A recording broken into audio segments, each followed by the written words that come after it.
Hey guys, happy Saturday! So let me just readjust here. There we go. I think you can see everything.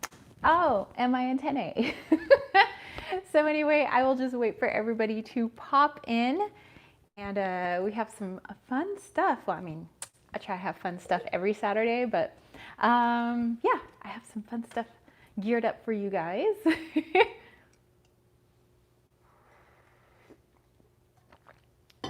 So we have some spooky tales. I have some darker decks to show off to you guys. Hello, Monica. Yeah, and a couple of like cutesy books too. Hey, Sea Cat. So yeah, I will show all that stuff off to you guys and get all our homies in here. Tried to be super Halloweeny today. Hey, Sherry Bug. Well, actually, maybe I'll turn these on. There we go. Wait, no. Ah, there we go. These my little blinky pumpkins, and I got my little pumpkin antennae. And yay! Hey, Marina! Wee! Hey, Susie. Yeah. So this is my the shirt we got at Knott's Halloween. Hey, Kay. So and it's got a hold on. Let me turn without pulling my microphone off so you guys can see the back. It's got like little, like Snoopy and Friends. Super cute. You like the pumpkin antennae?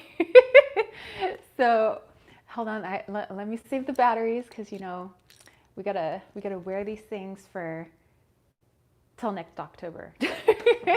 But anyway, so yeah, I was fixing my little, you know, my little calendar, how many days until Halloween.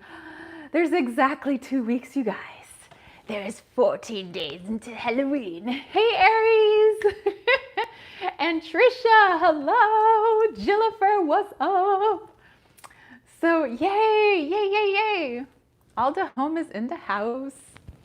So like I said, I got a lot of treats for you guys. We have a zombie spread to do. I have some cool, like darker, spooky decks to show you guys. I have a spooky story to share. Lots of stuff. Lady Night, what is up? So, yay! And I have a couple beverages. I have my tea, but I also have water because, well, it's been 90 to 100 degrees since August here in San Diego, so we are going to have ourselves a pretty hot Halloween, I'm assuming. So while everybody else is gearing up in like their fall gear and their sweaters and their like knit caps, I'm like still running around in a bikini. Like maybe I should run around in a pumpkin bikini because then it makes it, you know, occasion appropriate.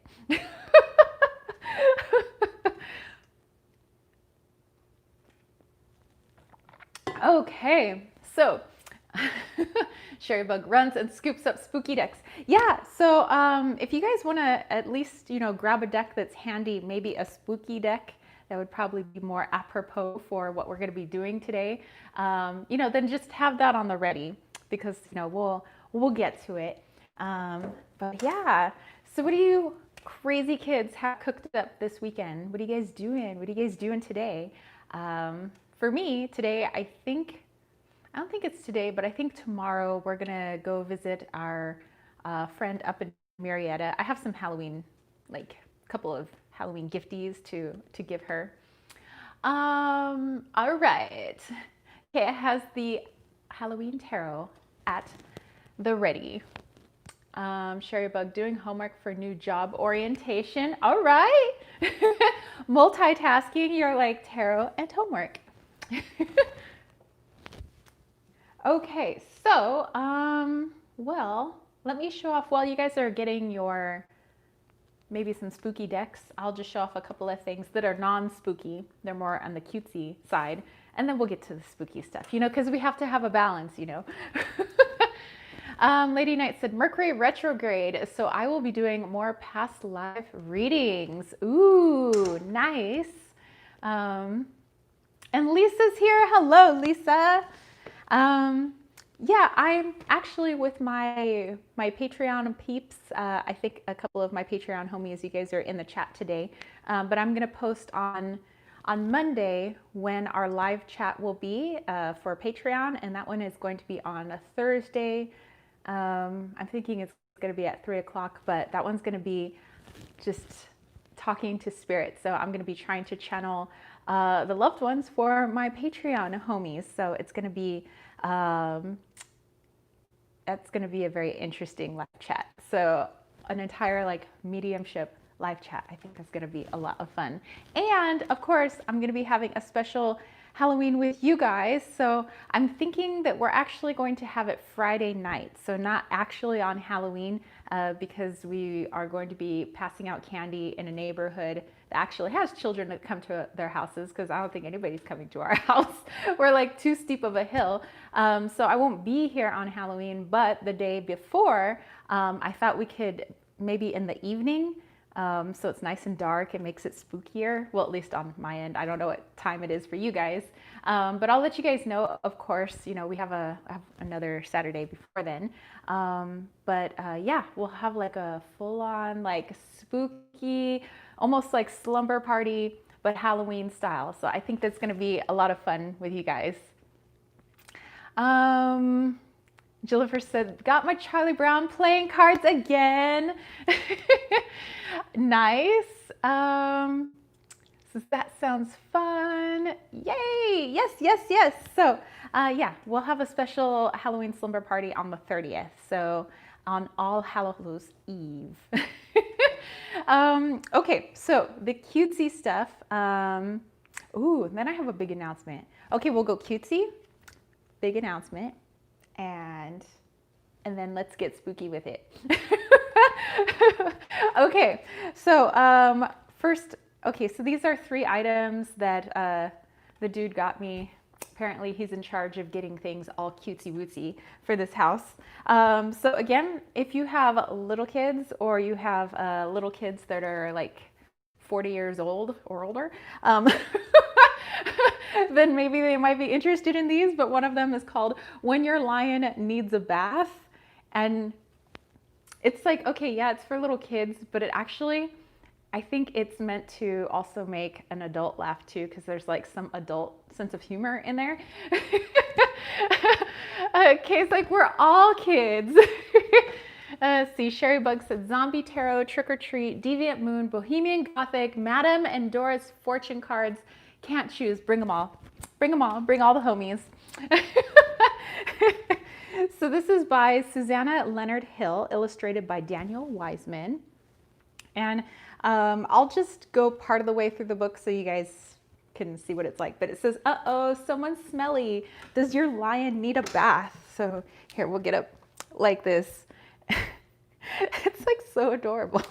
I'm like thinking of Loki, because he likes to, I mean, we'll close the garage so that obviously Loki can't get out, but he likes to like play around in the garage and play in our cars. When he comes in, he's like so dirty.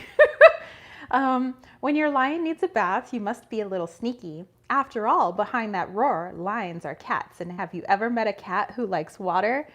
Actually, I know 2 of them. The only way to give a lion a bath is to fool him. First, get everything ready. It's important to be prepared, because once you get him in the tub, you'll have to work fast.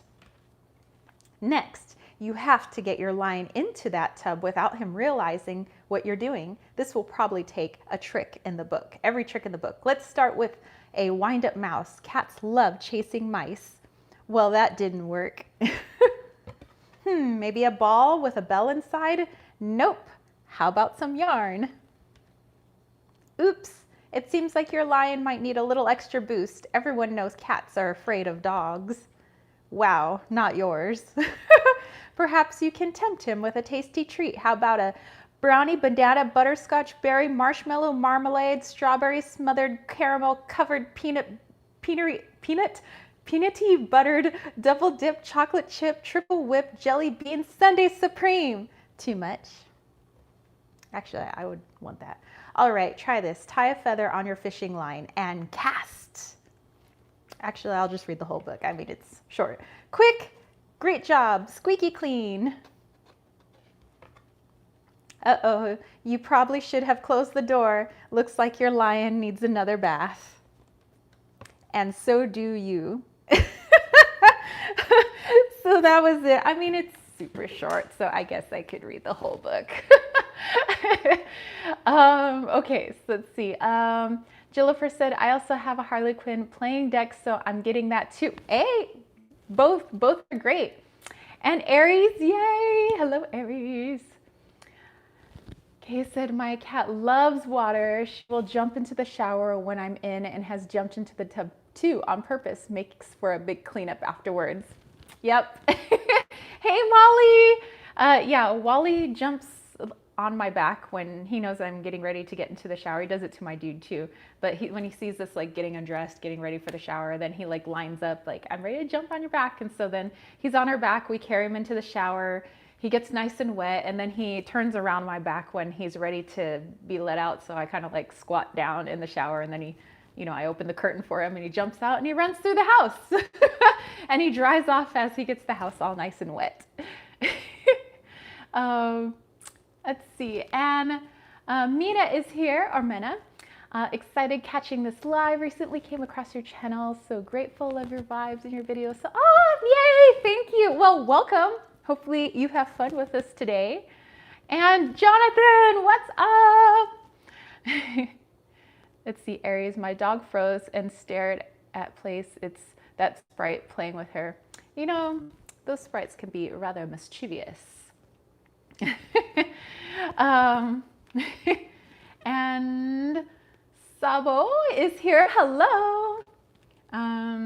See, saw some cards you might like. Tactical, maybe the word was combat. Workout playing cards. Playing cards, and each one has a workout on it, like squats and plank. Really?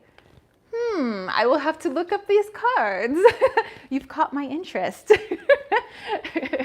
Okay.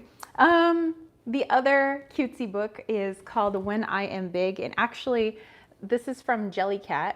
Of course, you guys know I like Jellycat. But this is supposed to be like, my giant bunny that I have. Actually, I have a bunch of bunnies, but I have Mr. Diego and Diego. So this is their book, actually. And I'm just gonna flip the pages so you guys can see kind of what's inside, but it's super cute, and it's all about, what happens when you feel like you're too small to do anything, and wanting to be big. Okay, so When I Am Big is a great book. It is, it's super cute. Christina said, my grandson just got up. It's 12:30 here. Oh, I remember when I used to be able to sleep till like 12:30. Leeson, hey!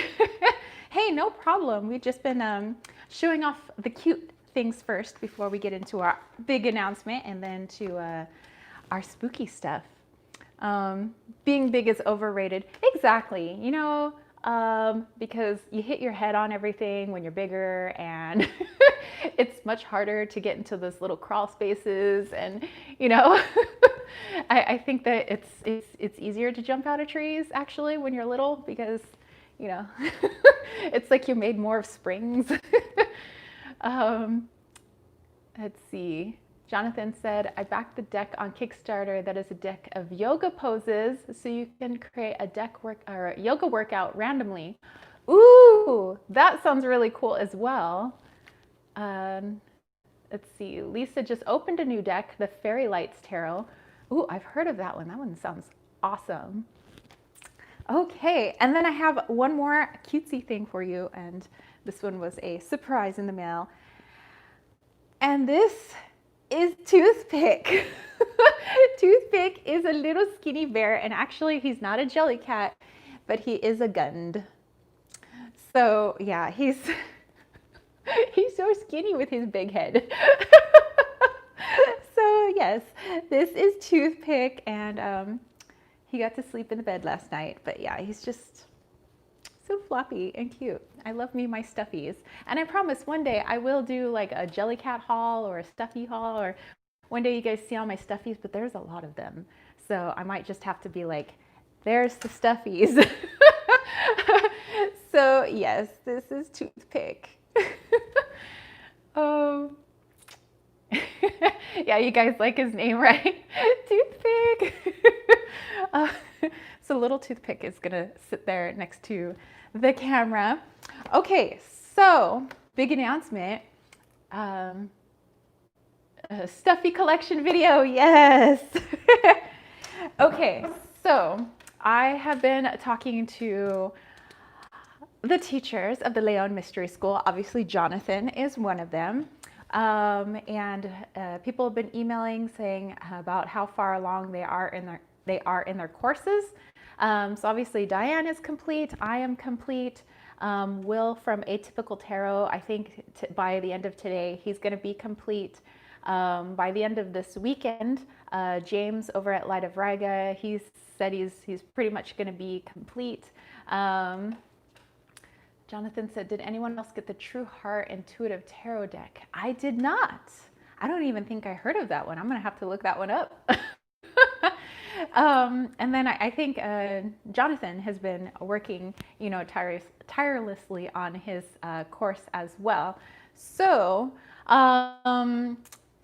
we are going to be opening soon, as in about a week. Soon. So I'm super excited. So I'm going to be emailing all of my teachers today and letting them know I want to do a Leon Mystery School live chat next Saturday. So it'll be our regularly scheduled live chat time at 10:30 a.m. But I'm going to do it on StreamYard so that you guys will be able to see, all the teachers that can make it. Obviously, people are in different time zones. Jonathan said videos will be the easy part. Well, yeah, I think James did mostly videos for his course. But yeah, so I would like to, invite all the teachers to be on the chat so that you guys can see them as well. And they can talk about their courses. You can ask us questions and basically just kind of a celebration. So if you want to bring, some bubbly or, make yourself a sundae or something, but we're going to have like a celebration next Saturday. I don't, gosh, 10:30 a.m. is too early for me to have alcohol. It really is. Like before noon, my system can't do it. So I'll probably, I don't know, maybe I'll make myself like a chocolate shake or something. I have some, like some actual cocoa. I could, yes, I will make myself a chocolate shake. Let's see. Yeah, Susie, it's not live yet, so our doors haven't officially opened. So I still have to put out my official video. The video is ready, but I need to make our video live like the day that our school opens. So 1 week those doors will open, and once the doors are open, then the courses are all live. You guys can click on the courses that you want. You'll be able to see like everything. So right now you can only see parts of stuff. Like you could see the teachers and you can see what they're teaching and some of their videos that they've made. But you can't physically like click on the classes yet because I haven't put them live yet. But yes, so in a week, everything will go live. And then Saturday, I want that to be like after everything has gone live, everybody gets to kind of talk about it. So yay! Okay, so let me go back here.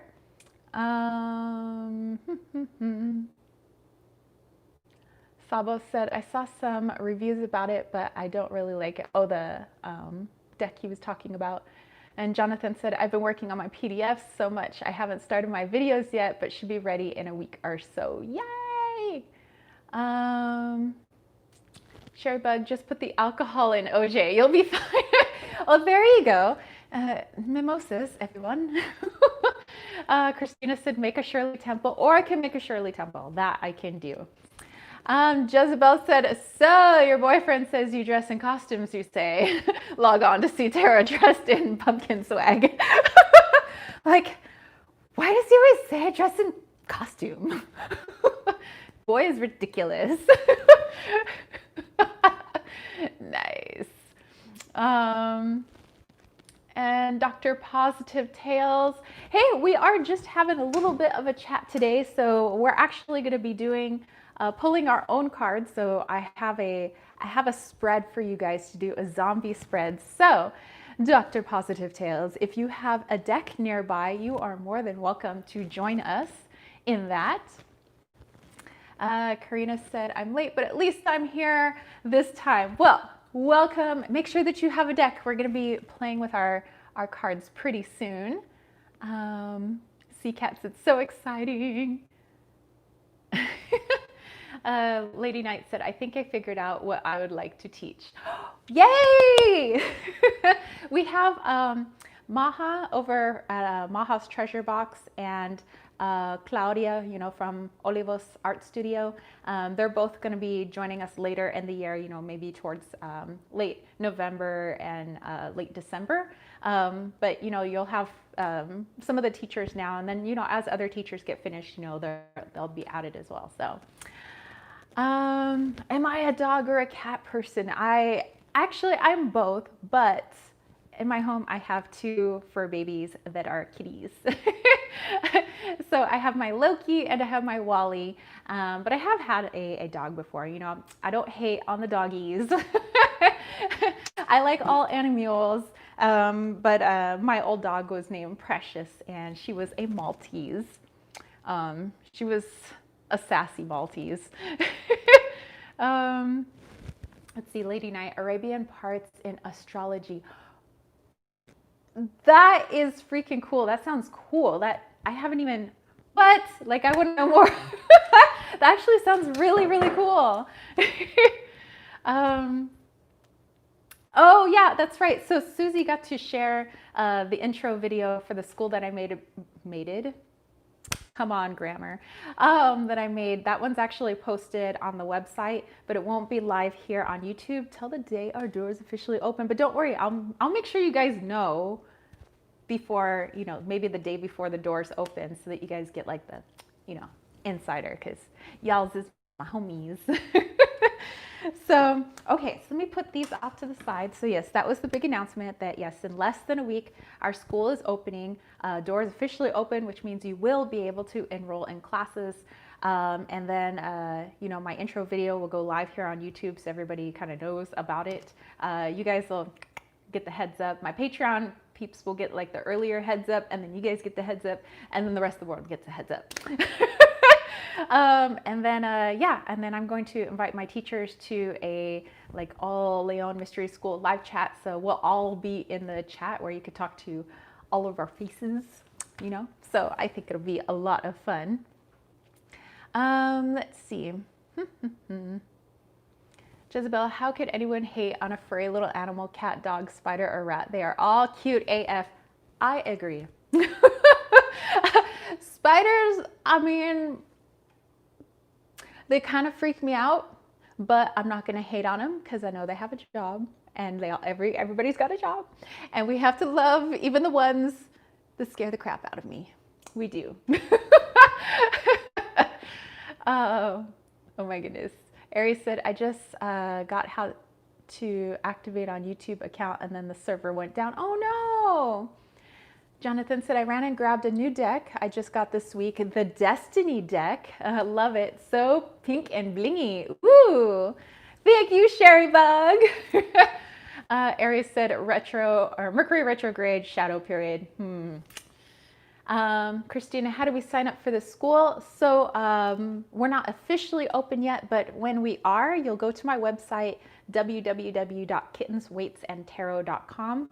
Up in the toolbar up at the top, you'll see Leon Mystery School right next to where it says Wally's World Oracle. Click on Leon Mystery School and you'll see our page. It's not finished yet because we're not officially open yet, but at least you can see some of the teachers and what they are going to be teaching. So that'll be very cool. T-Cat said, hey everyone, a cute orange pumpkin. Yay! Gemini said, hey, can't stay, just wanted to say hi. So I actually finally posted a couple videos to my channel.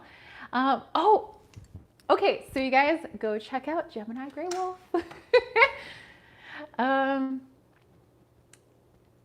Aries says, light seer tarot, yay, yay. Christina said, even snakes, yuck. Okay, snakes, Snakes I'm not afraid of. Actually, I know that they all serve a purpose. And actually there's a couple of snakes living in my backyard, and we just had, actually they were rattlesnakes because we mostly have rattlers in this area.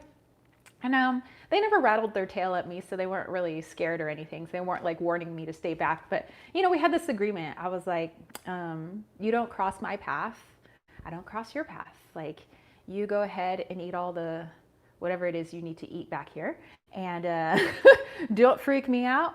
We'll be okay. Snakes were like, cool. um,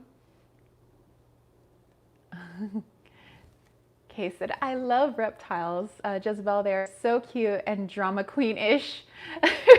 Stanley said, wow, rattlesnakes. Yeah, I mean, they're not that bad. I mean, rattlesnakes, at least they give you a warning. You hear their rattle, it's just time to stay back, because actually they don't, it's not like they want to go around like biting people. Like, they really don't. They would rather not, which is why they have their little rattle. It's like, hey, stay back. I mean, I could bite you. I don't want to, but I will. So, and you're like, cool. I appreciate your personal bubble and your personal space. So I'm gonna go ahead and give you your 6 foot distance. I'm gonna head out. Oh my goodness. Jonathan said, I did an unboxing of the Destiny deck tarot with Amber of Lavender Moon. It was so much fun gushing over the deck with her. Oh, that's right. You know what? I was watching you guys. I watched that one. That was cool. Stanley's like, that is insane. All right, yay! So we have some new homies who just subbed over at Gemini's channel. So yes, go check out Gemini Grey Wolf. Jillifer, I have garter snakes in my area. They're so cute and not poisonous. Yeah, garter snakes, they're actually like kind of cute. They're like little lizards without legs.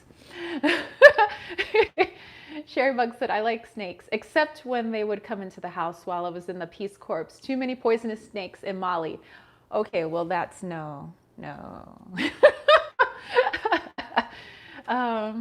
Stanley says, you live in harmony with them, I see. I try to live in harmony with all the different creatures here, even though sometimes they scare the crap out of me. I'm just like, hey, I actually say aloud. I do talk to them aloud, no matter what it is, a snake, a spider, gopher, squirrel, I'm just like, listen, I live here too.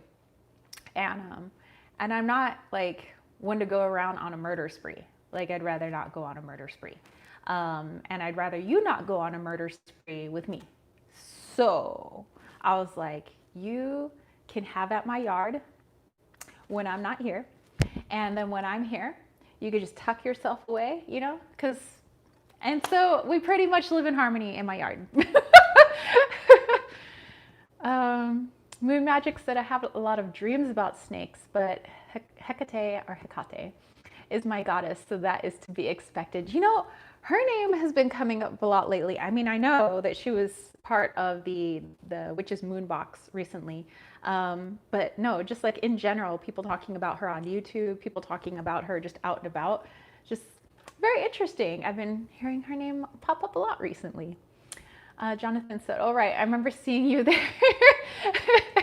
No worries. I realize, especially when you have another person on, you can't get to all the comments. Jillifer said, that is so cool, Jezebel. I once found a mom and a baby in my garden once. Ooh. Stanley said, I've been learning this more to appreciate the animals and plants around me, to thank the Father God, Mother Earth, and the plants. Yay, that's so awesome. Okay, so let's get to this. Okay, you guys vote, because I have a scary story from this book here. It's the Weird US, Weird Hauntings. So this is chock full of like weird stories. Some of them are actually like pretty freaky. So, okay, so I have some spooky stories in here, and I have a cool zombie spread that I found from the 365 tarot spreads.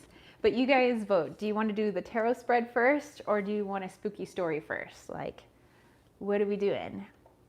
Because we're going to be doing both, but whatever order you guys want to go in, let me know.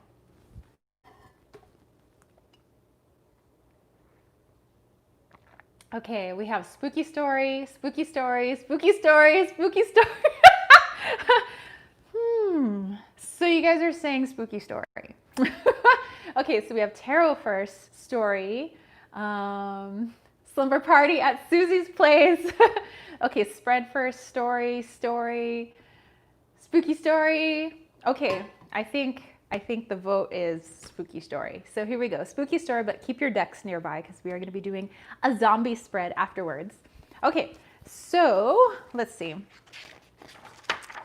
Let me look at the table of contents and we'll find you guys a... Okay, so we have different categories, you guys, for how this book is set up. Okay, so we have stories, and these are all supposed to be true stories. So here we go. We have a section on haunted houses. We have a section for, well, like you guys can see. Okay, there you go. We have a section on haunted houses. We have a section on terrifying travels, historical haunts, the otherworldly outdoors, ghostly graveyards, hostile environments, eerie eateries and spooky saloons, school ghouls, and institutional apparitions. So what are you guys thinking? Because I'm thinking terrifying travels. Okay, so Leeson says outdoors. What do you guys think? Because we have houses, traveling, historical spots, the outdoors, graveyards, hostels, like restaurants and saloons, schools and institutions. Okay, so we have graveyards, outdoors, graveyard, school. Okay, so far I think we have more for the graveyards. Oh, and another for the outdoors. So I think outdoors and graveyards are tied. Roll some dice, all sound good. Okay, actually, I'm just gonna use my finger. We're just gonna do this. Because I think we're all tying on what we want to hear. So I think it's all gonna be good.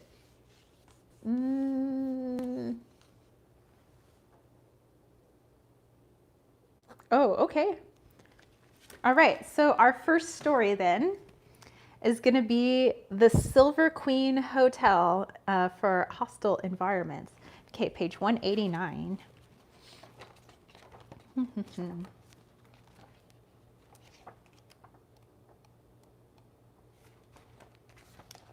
All right, where is the Silver Queen?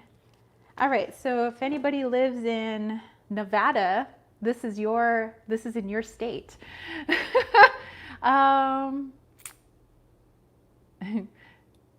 Yes, bibliomancy. Okay, said, I'll bring Canadian maple syrup for our morning pancakes. Gotta have pancakes at our PJ party. Yes!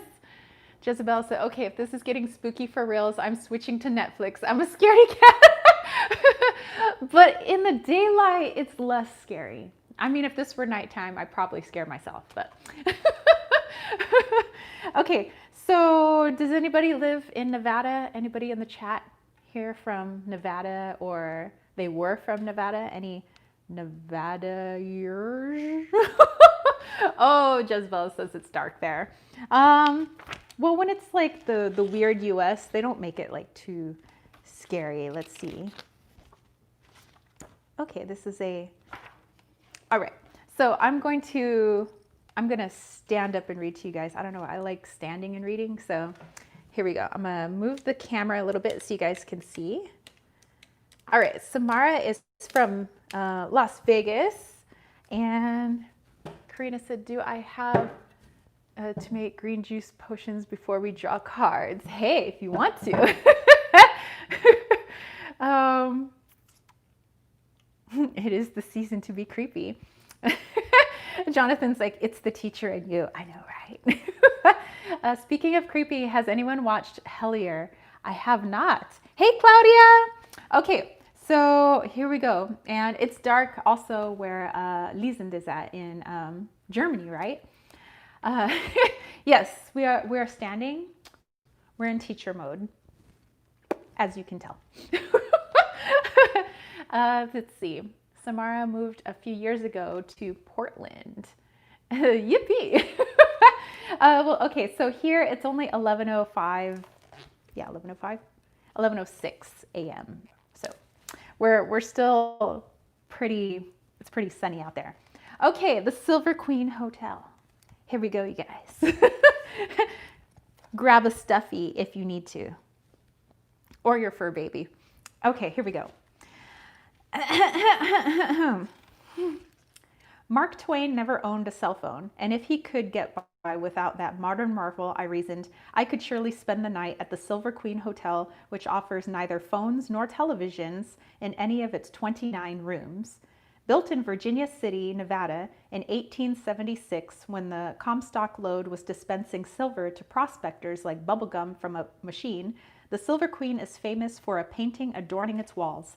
The floor-to-ceiling silver dollar lady is in a dress made of 3,261 silver dollars. Tourists from all over the world snap shots of the buxom lady and the very expensive gown. And there's actually a picture of it. Cases, it's on YouTube. Hellier is a town in the States. I will have to go look that up. Okay, so this is the painting they're talking about. And so apparently her entire dress is made of silver dollars, which is amazing. I bet that's like super shiny in the sun. Okay, so far not that scary. Paintings don't scare me. Well, there was that painting I grew up with in my house, the freaking Gothic Jesus. Who paints a Gothic Jesus? That was freaking scary. Anyway,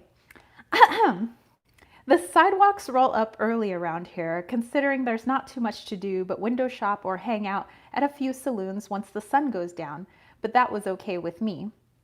After dinner and a play at Piper's Opera House, I was ready to call it a night. With a long drive ahead of me the next day, I needed some rest. I fell asleep as soon as my head hit the pillow. I might have slept the night away if not for the couple in the next room. This was the night they chose to argue. Because the hotel's transoms and walls were built in a different era, the argument would not be private. I rolled over and looked at the clock. 2:30 in the morning. In the next room, the fight was on. He said something cruel. She snapped back. He replied, and she started whimpering. "Come on, you two," I said. "No one wants to hear your fights." Wham! It sounded like he had shoved her against the wall. She was crying and begging his forgiveness. That was it. He was shoving her around and she was begging for forgiveness. He needed to go to jail and she needed help. More help than I could give her. I jumped up, ready to call the front desk. But what was I thinking? This was a small hotel in a tiny town, and those who manned the desk were probably home somewhere sleeping like babies.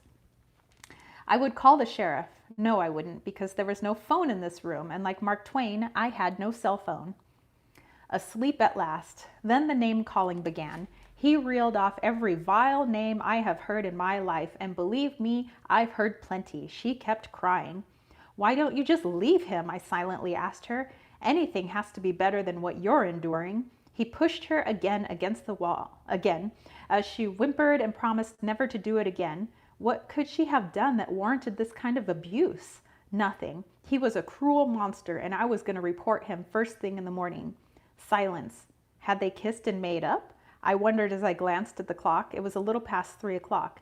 And if the couple next door stayed quiet, I could still get a few hours' sleep. I pulled up the covers and drifted off. The sun rose over the top of Sugarloaf and shone through my window at 7:30. Not as early as I wanted to get up, but I intended on reporting the man in the next room before he checked out. After breakfast, I found the manager and dutifully shared what I had heard last night from the other side of the wall. She looked at me as her brow furrowed. You're kidding me, right? Kidding her? I don't kid people about people being treated like that, and I told her so. There was no one in the room last night, she said. So they sneaked in, I asked. Well, not exactly. She gently led me away and out of earshot of anyone who might overhear us. What you heard were our ghosts. A man murdered his girlfriend in that room a long time ago, and she stopped at my expression of disbelief. No one could possibly have been staying in that room last night. Come on, I'll show you. I followed her up the stairs and she opened the door. Except for a ladder and a drop cloth and other paint supplies, the room was empty. It was so cold, I shivered. As you can tell, there's no heat on in here either, she said, smiling. All right. So if anybody actually wanted to visit the Silver Queen Hotel, it's at 28 North C Street, Virginia City, Nevada.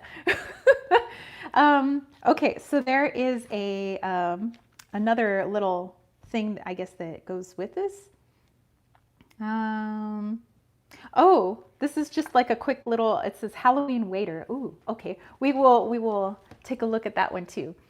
Okay. Let's see. Oh, Christina was saying Gothic Jesus is a classic. I know. Christina, Rear Window vibes. Hopefully the Rona will be gone by then. Love the beach too. Cool, but no thank you. Oh, on the bucket list now. What is the room number? Gotta go. There's no room number here. It doesn't say, but I bet you could find it. So basically, these people, Mark Morin and Mark Skurman, they're the authors of Weird US, and basically they travel around and they're the ones that like write these stories of, as they go to all these different spots. But okay, so there was one more. Oh, did I see Ohio? Okay.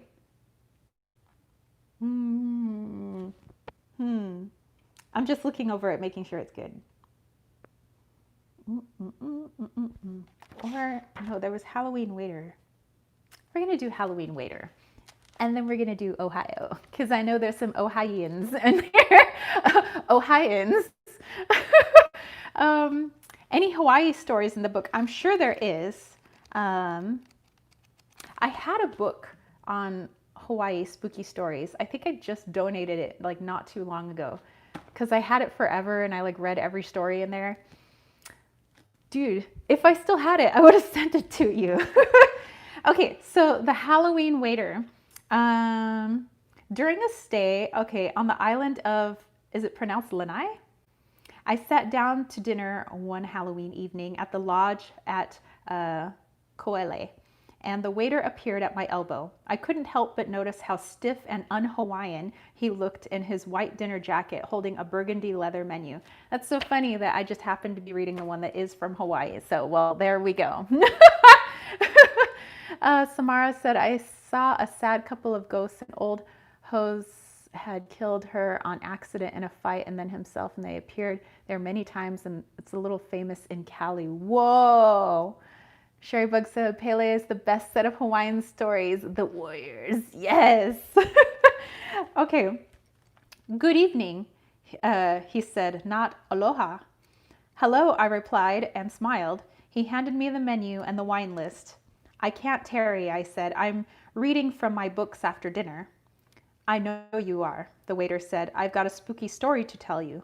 I'd like to hear it. Certainly, sir. It was the perfect place to be on Halloween, since the lodge at Koele was built on or very near an old graveyard. The waiter began to tell me how when the plush resort first opened, an advertising agency hired a beautiful young woman and a handsome young fellow to pose in as rich honeymooners. They stood outside their suite on the second floor and looked down into the great lobby, the waiter said. The photographers took lots of pictures. When the brochure came out, there was the young couple, but standing behind them were faint outlines of other people, not shadows, other people. They threw away the brochures, tossed them, junk, took new pictures. I'd like to see a copy of the original brochure, I told him. I have one at home, he said. I'll bring it tomorrow. The next day, the waiter called my room to say he'd looked everywhere and couldn't find the brochure, but that he would keep looking and would call me when he found it. But I never heard from him again. I told the young Filipino woman at the concierge desk that the story I'd heard at dinner, and she just shrugged her arms, looked around to see who was listening, then said, almost in a whisper, there are many ghosts here. A few days later, I called the lodge to ask the waiter if he had ever found that brochure, but when I asked for him, I was told that nobody with that name had ever worked there.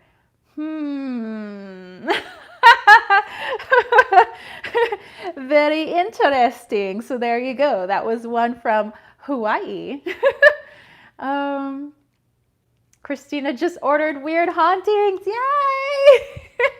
It's got a lot of cool stuff in here. Okay, so I promised one from Ohio, and then and then we'll bust out those tarot decks, okay? So, okay, where was that Ohio one? Do you know where Lebanon, Ohio is? The Golden Lamb, I think it's a hotel. So, Sherrybug, I don't know if Lebanon, Ohio is near you. I have family from Defiance, Ohio. I only know that it's like 30 minutes outside of Cincinnati. But let's see. I love that I ask for a Hawaiian story and you start reading one. I know, right? Says, yeah, but it's not near Sherrybug. Okay. Well, then maybe this could be a road trip of sorts for you. So those of you in the Ohio area, as if the state is small. Well, okay, road trip for people who live in Ohio. Okay, a visit to the Golden Lamb in Lebanon, Ohio is like stepping back in time. For more than 200 years, this restaurant and inn has been offering guests and weary travelers warm beds, delicious food, and spirits of all sorts. In 1803, Jonas Seaman, formerly of New Jersey, applied for a license to keep a house of public entertainment at his residence. Raised by a father who was an innkeeper, Seaman wanted to try his hand at the trade. The idea was to use his 2-story log cabin home as a place to offer fine food and lodging to those passing through the area. Seaman's wife, Martha, would handle the cooking duties. Shortly after officially opening for business, Seaman's luck took a turn for the better when in 1805, the first courthouse in Lebanon was built right across the street from the inn. Soon after, Seaman's little tavern became the spot for everyone to meet for lunch. In or around 1815, the first brick structure, now the lobby, was added to the log house. To meet the demand for lodging rooms, a 3rd floor was added in 1834. A dizzying array of famous people visited the inn in the ensuing 2 centuries, including Mark Twain and Charles Dickens. 12 United States presidents, among them James Garfield, Martin Van Buren, and Ronald Reagan, also stopped by. And if the stories are to be believed, some guests still roam the halls to this day. Sarah's Little Antics. The first ghost believed to have haunted the Golden Lamb is Judge Charles R. Sherman, father of General William Tecumseh Sherman. Judge Sherman died in the building in June 1829. Guests have reported seeing a tall, gaunt figure walking the halls at night or smelling pipe tobacco inside the building, a non-smoking establishment. The most famous ghost at the inn is nonetheless shrouded in mystery. Although rarely seen, she makes her presence known by moving objects around in rooms, knocking things off walls, or causing ruckuses of all sorts. Perhaps for this reason, people began to refer to the ghost as that of a little girl. She was given the name of Sarah, after the niece of inn manager Isaac Stubbs, on the assumption that she could be the mischievous ghost. Of course, in the world of ghost lore, fact and fiction tend to intermingle, and in reality, Sarah lived well into adulthood. Another theory about the ghostly girl is that she is actually Eliza Clay, the young daughter of Ohio statesman Henry Clay. Eliza died at the Golden Lamb from a fever in 1825. Local lore holds that her ghost first appeared after some of her effects were moved up to a 4th floor room to be put on display. Apparently, the display wasn't to Eliza's liking, and her ghost began moving items and adjusting photographs on the wall. Today, the room is closed off to the public, although visitors to the 4th floor of the Golden Lamb can peer through the plexiglass window installed in the door to see if anything has moved inside the room. The legend of the ghost is also printed there for all to read. Confusingly, the room Eliza Clay is believed to haunt is called Sarah's room, apt perhaps because in the end, who knows? Okay, so the Golden Lamb is at 27 South Broadway, Lebanon, Ohio. If you guys want to take yourselves a road trip. It says, Ohio's oldest hotel. In 1940, the Daughters of the American Revolution officially established the Golden Lamb as Ohio's oldest hotel. Today, the hotel that grew from a log cabin built in 1803 is on the National Historic Register and the Ohio State Historical Society lists. The Golden Lamb as Ohio's oldest continuous business, the current hotel boasts a dining area with over 450 seats and 18 comfortable guest rooms. Where the name the Golden Lamb comes from is unclear. An 1820s advertisement for the inn refers to the building as the Ohio and Pennsylvania Hotel at the sign of the Golden Lamb, with the question surrounding the name counting as a little mystery of its own. So there you go. For our Ohioans in the room. Okay, let me go back here.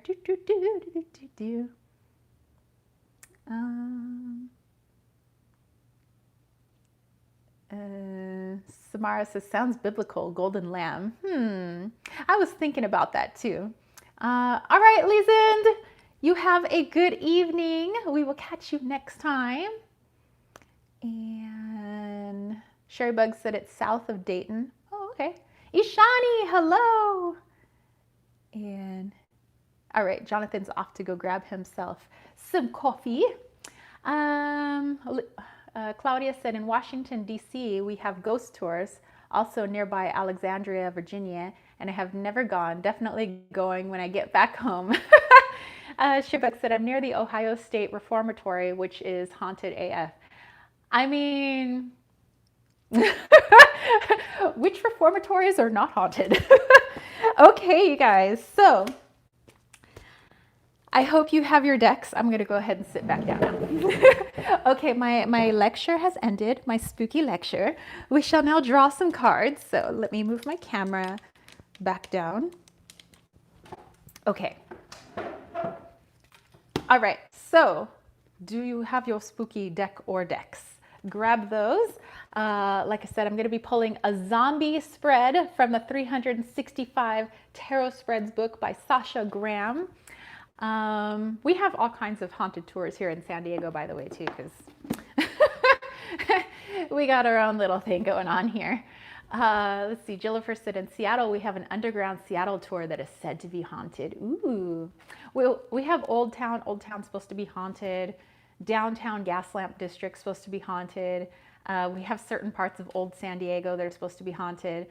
I have some actual, like, scary stories, like my dad told me, and my uncles and my aunts from like when they were growing up. But I'll save that for our actual like Halloween live chat, because those are scary. Those actually, they freak me out when I retell them. They're actually like really scary. And when my dad tells them, like, he freaks me out. Lady Knight got a Sasha Graham deck. Okay, that fits. That fits. All right, Mina said, I just ordered the book. Thank you for sharing the stories. Yay! Let's see, Christina, we could tour your haunted closet. Dude, you could tour this property. I wouldn't say it's haunted anymore. It's pretty chill now. It used to be kind of haunted, but it's, I don't know. Like, I feel like sometimes I'm kind of sad that my house is kind of normal now. I'm like, it's so normal now. And like weird things don't really happen all that much anymore. I mean, I can go to places where there are weird things though. Will you share one of your scary stories? I will during our Halloween live chat on All Hallows Eve on the 30th. I think you guys will like actually need something to hold on to because they're a little spooky. Karina is wondering what everybody is using for decks. Sherry Bug said yes, they have lots of tours. They have nighttime ghost hunting nights where you have full run to investigate. They also have the movie tour. Shawshank Redemption was filmed there. Okay, so it's really spooky because all right, Jonathan's wondering if he grabbed the right deck. I know, sometimes it's like so many choices. All right, Susie has the Crow Tarot. It's the closest deck. No Halloween decks yet. And Samara has the Nicoletta Chicole is your spooky deck. Christina, I have a haunted room. I don't go in there. See, nowadays when things get a little spooky, as I say, there's no spooky things, like a little orb just went by. Like I refuse to be scared of my own house now, so I will force myself to sit in a room that I think has got the creepy vibes. Like I will just sit there, even though I might be like supremely creeped out. But I put on my stone face, you know. I'm just like, yo, this is my house though. Like I know you think my house is like awesome, but you're gonna have to pack your bags and go, because if you don't, I'm gonna call on the big guns. And you don't want to know the big guns. So let's just part in peace. And usually they leave. So so that's how I talk to spirits that think they want to stay in my house. Oh my goodness. Okay. Let's see. Karina said, I lived in San Diego my whole life and never knew it was haunted, but I know Balboa is. Balboa Park definitely has some haunted stuff. There's stuff all over San Diego. Dude, there's stuff all over San Diego. Sherry Buck said, my mom had a supernatural experience there. Ooh, nice. All right, Marina is waiting. Aries is looking up the Golden Lamb. Oh, right, we got the Nightmare Before Christmas. We got the Harley Quinn deck and the Charlie Brown deck. We have the Halloween Tarot. One of the rooms is haunted, but it's haunted by my grandpa, so it's nice. See, when it's people we know, that's okay. All right, Jonathan has a different deck. You like my strategy? Okay, so it actually comes from October 1st is that spread. It's a zombie spread. Okay, so I will read it to you, and actually I have a brand new zombie deck. It's the Tarot Z deck that I got this week. So let me read this to you, and I will grab my deck, which is right here on hand. Okay, Zombie Apocalypse spread. Do I do it in movie voice? We're gonna do this in movie voice. On this day in 1968, George Romero's black and white zombie film, Night of the Living Dead, premiered. It became a cult classic and a landmark zombie experience. Existential dread fills zombie movie settings where nothing, not family, love, or law, will save victims from random acts of zombie annihilation. Romero's zombies were the first depiction of a flesh-eating zombie that follows its own instinct for human meat. Okay, so that was the description of the spread. Summation of the spread. Are you prepared for a zombie apocalypse? Are your survival skills up to snuff? The zombie apocalypse spread reveals all. Okay. Films before Romero sourced zombies from voodoo mythology, depicting zombies as innocent creatures revived and controlled by a powerful master. Forced to do his bidding or be his workforce, zombies were cheap labor for wealthy tycoons. The card that most aptly depicts the zombie apocalypse is the Judgment card. It shows the dead rising out of their coffins to the trumpet song of the angel. Traditionally, judgment represents an awakening of the soul. Could it be a transformation into the mindless flesh eater? Oh my goodness.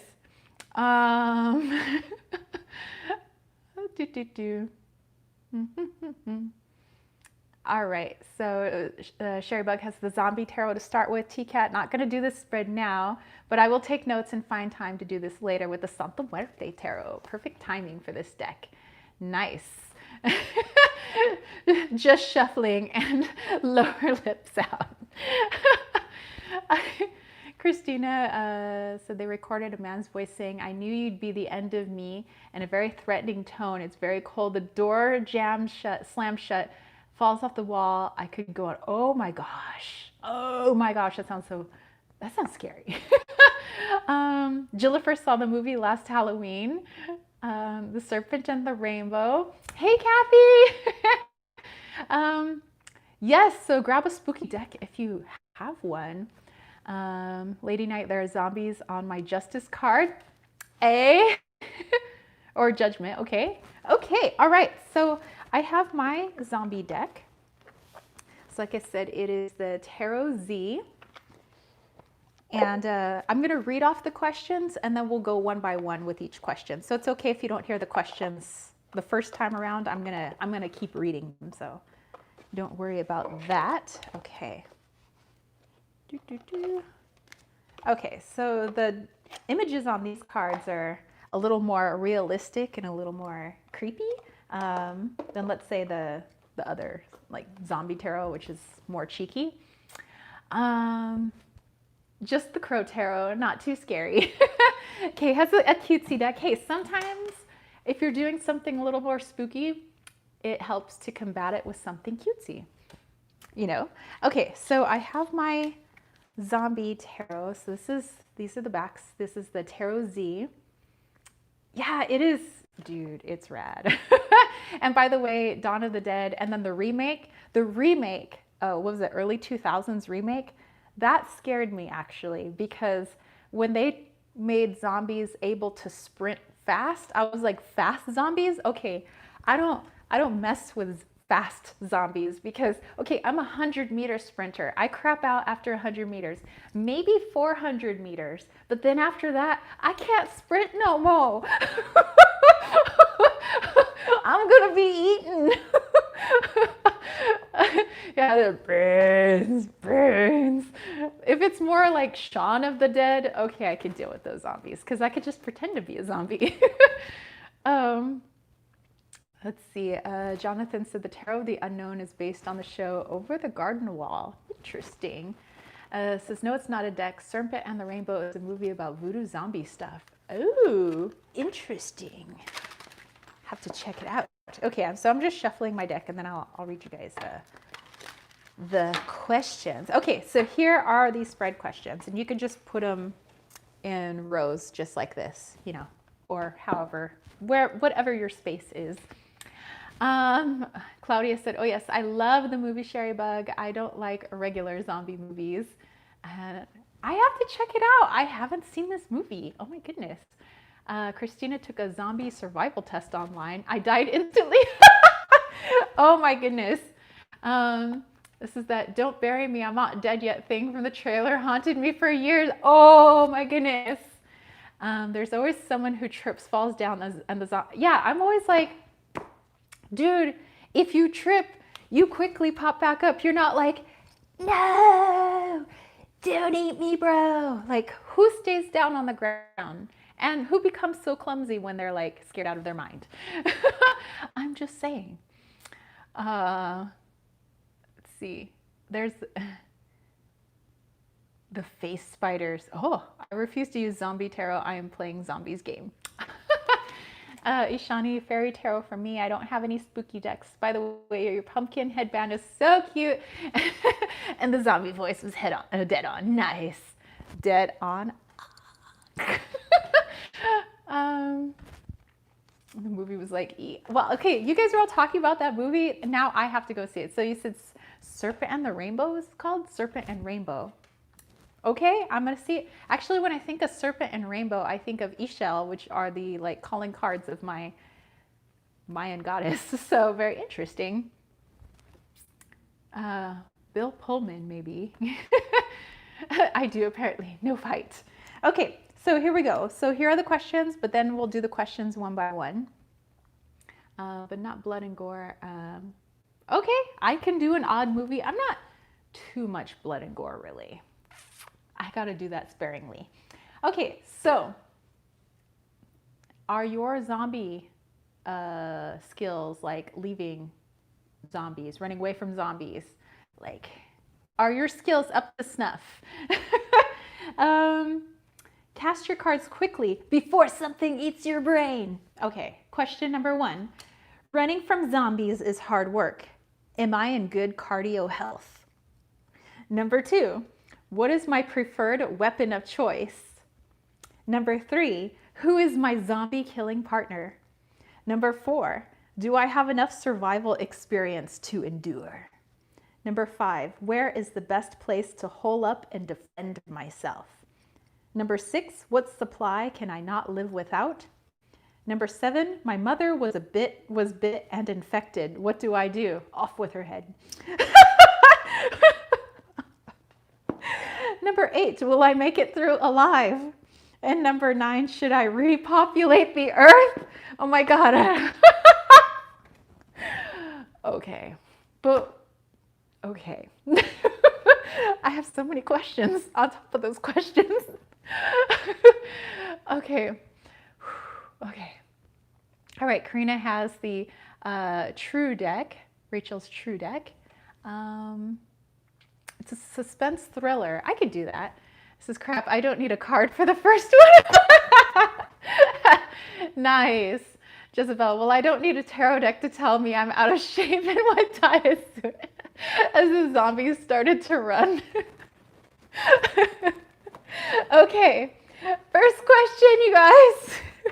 Okay, so either it's gonna be those zombies that know how to sprint or the zombies that just kind of like, you know, or maybe it's dancing zombies and they're doing the Thriller. I was watching Thriller last night, by the way. Because it's a thriller of the night. Do, do, do, do, do, do, do. I love hearing Vincent Price talk in Thriller too, by the way. I remember I used to watch, he used to have his own show. Vincent Price used to have his own show, and he would encourage young kids to write scary stories and submit them to him. So I remember I used to write all these scary stories and I would mail them to Vincent Price, and I was like super excited, and I was like hoping one day he would read mine on TV. Let's see, Sherrybug, maybe it's a metaphor for your spiritual heart. Yes, maybe.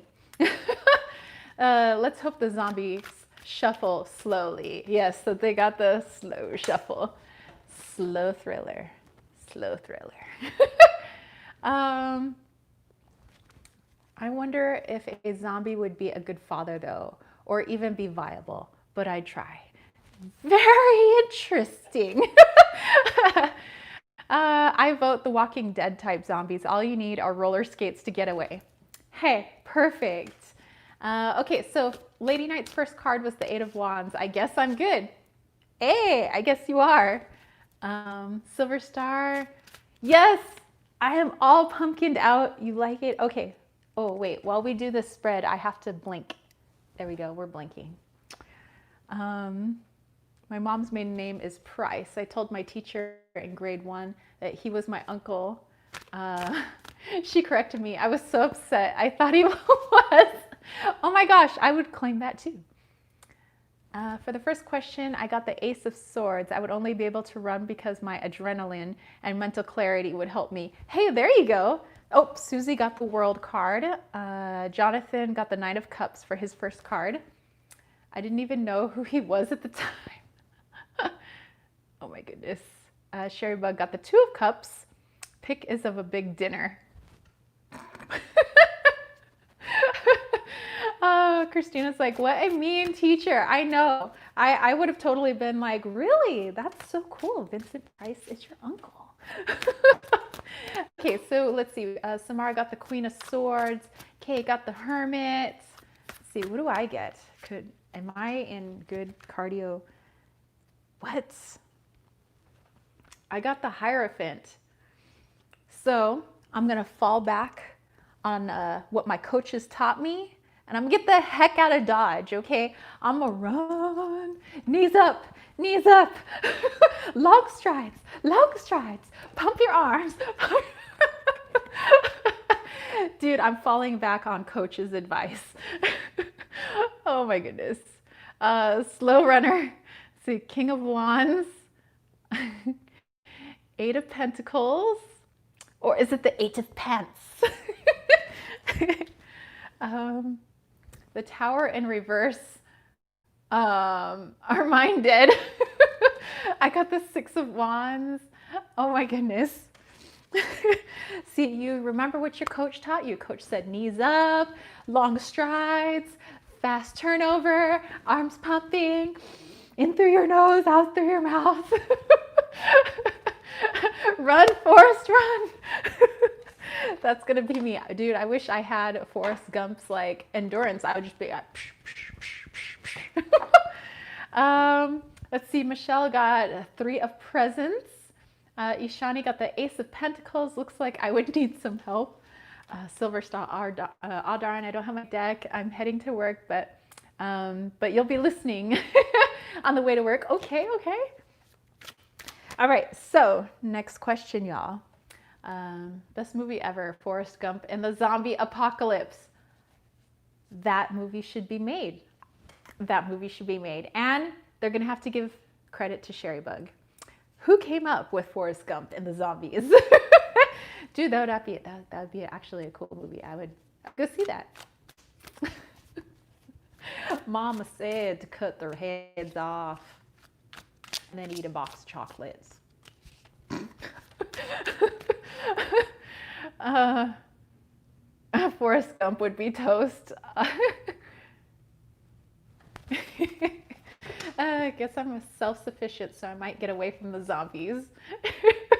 Okay, so zombies are like a box of chocolates. You never know what you're gonna get. Okay, number 2. What is my preferred weapon of choice? Okay, what weapon are you guys using?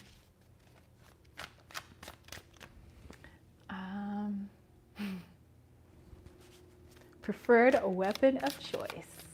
I have, what do I have?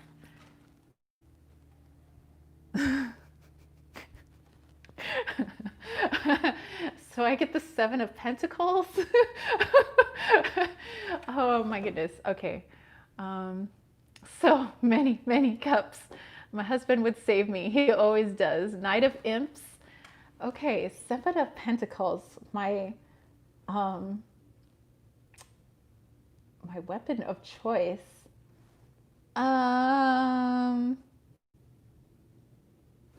Gasoline and a match? I mean, slow burn? Because then they would just be walking pillars of fire coming after me. But eventually they'd probably like turn to ash. Slow burn. It's my weapon of choice. Gasoline and a lighter. Gasoline and a lighter. Let's see. What else do we have here? We have the 4 of Wands. I guess my mind, happy thoughts. 3 of Wands. The second question was your weapon of choice, and you got the 6 of Cups. The 8 of Cups, 5 of Swords, but there's a rifle in the picture. There you go. 7 of Cups, 2 of Cups, weapon of choice, Jonathan. Oh, sorry, you're saying weapon of choice to Jonathan. I thought you were saying that Jonathan is your weapon, in which case Jonathan would kick all their butts. Let's see. 6 of Pentacles on my deck. There is a pistol, so I guess that's it. It says, and that's not scary at all. Walking pillars of flame. I know, right? But if they're just shuffling along, they're just shuffling fireballs. Kay's like, yikes, I'm devilish. We have the King of Needles, 6 of Pentacles. Oh my goodness. Tara, which page is this spread on? I have this book. Oh, it's on page 282, October 1st. Oh my goodness. Gasoline and a match. Okay, number 3. Who is your zombie killing partner? Let's see, what if they were sprinting zombies on fire? Okay, well, I hope I'm in a car that has gas in it. I hope I didn't just use all the gas to dump it all over the zombies. Perhaps I should have thought this plan out in advance. And then they rise from the ash. Let's see, what else do we have? I hit them with a club and float away on a raft I made with the other 2. There you go. Somebody got the Fool, 4 of Pentacles. I would need money as my preferred weapon of choice. Interesting. Hopefully the stores are still open during the zombie apocalypse. Okay, so who is your zombie killing partner? Gosh, could it be Wally, Loki, my dude, any of my friends, my dad, my uncle? Like, what do we got? Okay, we got High Priestess, King of Pentacles. So who are these people? Who are these people? Who's your partner? My zombie killing partner is...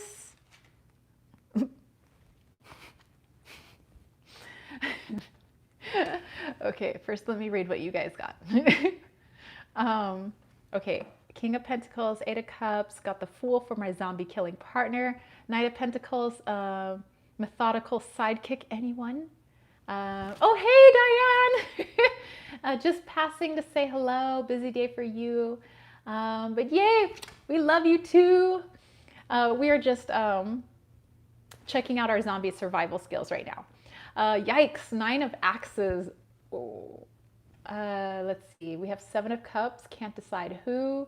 2 of hazards, the picture has a scientist, but for the 2 of pants, yes, I love the 2 of pants. I'd say it would be my dude if he works out. Jezebel, money hungry zombies, toss coins at them and they will stop to pick them up while you just slowly and orderly walk away.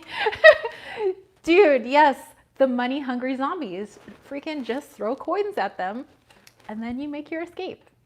Perfect. All right, magician and reverse, death is your killing partner. That is so appropriate.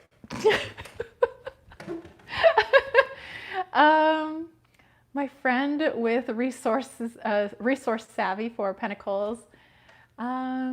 Yes, next week. Actually, Diane, you probably will be with us next week because I'm going to send an email today to all the Leon Mystery School teachers. I'm going to try to have us all in the chat next Saturday where we're actually like, you know, we got our faces going on.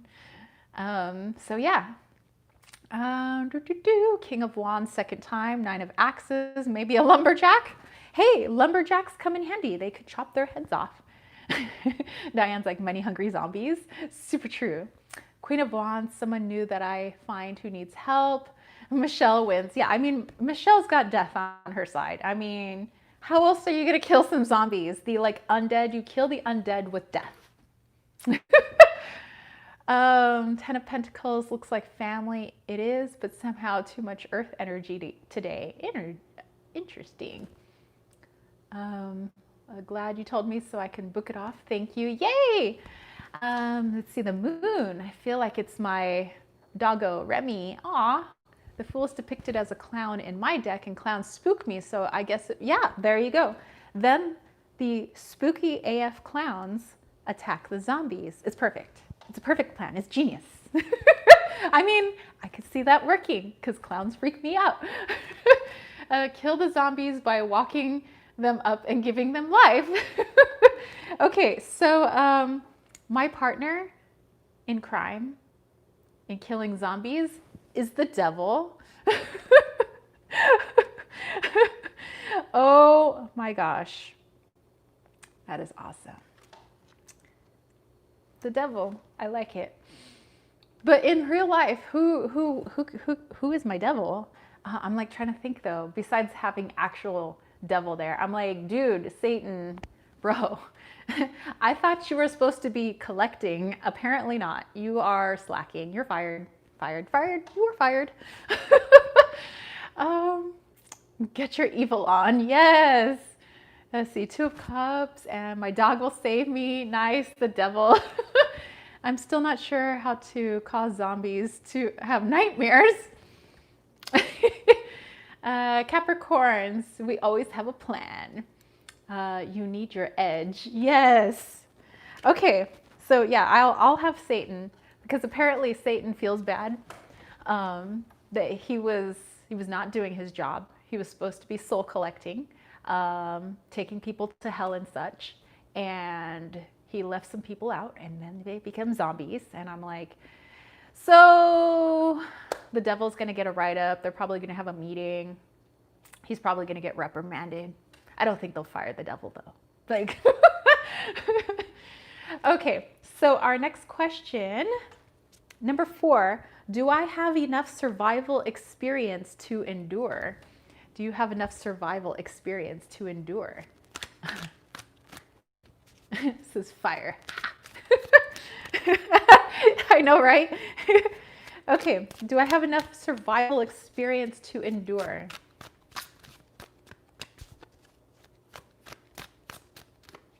Oh, let's see what we have. Knight of Wands. I don't know if I have enough survival experience to endure, but I definitely have enough energy and piss and vinegar, and I think that's enough. See, 3 of Swords. Yes, but I'll be alone. Ooh, the Hermit. Yeah, so my sheer determination is really all I need. I probably don't have like skills, but I have sheer will. All right, Michelle got the strength in reversed. Aries got the star. Dude, that would be me too. I'd be like, get back, get back. Don't eat my brains. Although I think this guy already is a zombie. But pretend that's me, but I'm not a zombie yet, you know. Hey, Emily. We're just messing around with our zombie know-how. Sherry Bug got strength. The picture is a brain and bullets.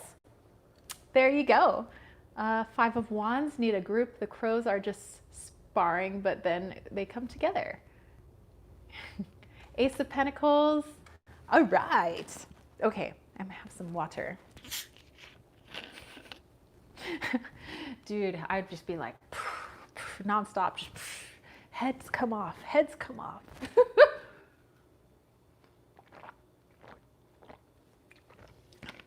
And apparently light them on fire, walking pillars of fire.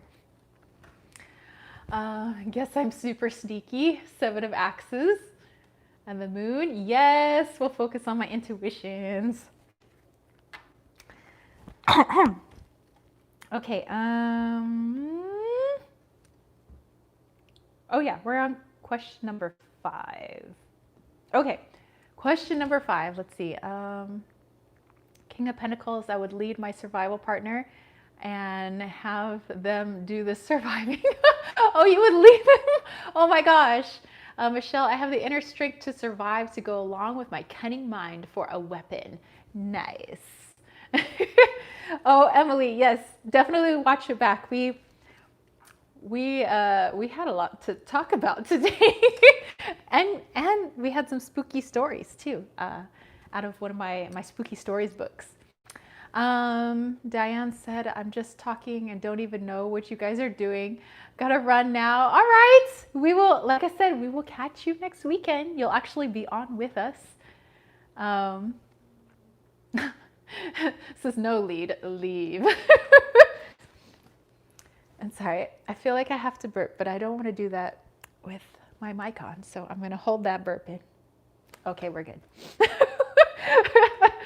Okay, so where is the best place to hole up and defend yourself? So where's the best place to hole up and defend yourself? Okay, where am I gonna hole up and defend myself? Is it my house? No, we have too many windows. They could break through the windows. Let's see.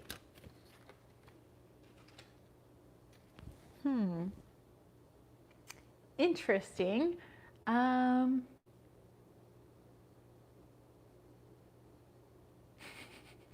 T-Cat was saying that the Five of Wands is our slumber party group going against zombies. Yes! Nice. Emily's like, you can burp. We're all friends here. Well, now I made the burp go away. Now the burp got its feelings hurt. And now it's gone. Let's see, Butterfly stood high ground, 7 of Wands. We have the 4 Pentacles, Queen of Cups. The pick is her on the beach. 9 of Staves, guess I'll be building my own shelter. The Tower and Strength. Okay, I have the 2 of Pentacles. Let's see, the Sun. So we will go to the desert. We can survive. 2 of Pentacles. Oh. You know what I'm getting, actually? Okay, this is it. Because I was thinking balance, and I was like, and then I'm looking, and it's almost like a little island here. Dude, we're going to Coronado Island. Coronado is part of San Diego. But the only way you can get to Coronado is either by this like one road or over the Coronado Bridge. I say we blow up the bridge and we blow up the road, and then we just hole ourselves off on Coronado Island. Plus, it's super nice. I mean, they have the Hotel Del, which is haunted, but anyway, but they have a huge, nice beach. The military's out there, so we got guns. All the rich people live out there too, so we'll have food. Hopefully the rich people haven't also turned into zombies, in which case we'll have to like get rid of the zombies that are on Coronado Island. But yes, I'm gonna hole up in Coronado. That's where I'm going.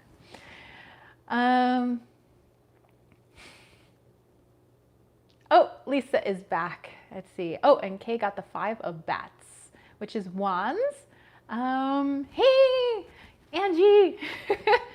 This is, oh, Jezebel, aw, poor little burp. Tell it we are sorry. It's welcome in our group. It'll come back. Actually, I probably just need, it's because the water's fizzy. It makes me burp. I'll drink more. It'll come back. So yes, seals train on corn. They do at the Silver Strand. So we got the Navy SEALs out there, as long as they're not Navy SEAL zombies. And we got rich folks. We got money. What are money? Money, we're going to burn the money so that we can keep warm in case the power gets shut off to all the rich folks' houses. And we'll use it to cook food, which the rich people have. Let's see. Yes, and we have the Navy. So yeah, we'll be holed up pretty well in Coronado. Let's see. Ace of Wands, I think it means the church that is near me, that is close to the woods. Is it islands? Eat the rich. 10 of Wands. Be one of them. Hey, if you can't beat them, join them. Is there food and water there? Yes.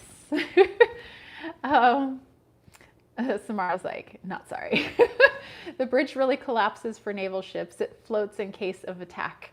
Well, our bridge does like move and it does, yeah, it does.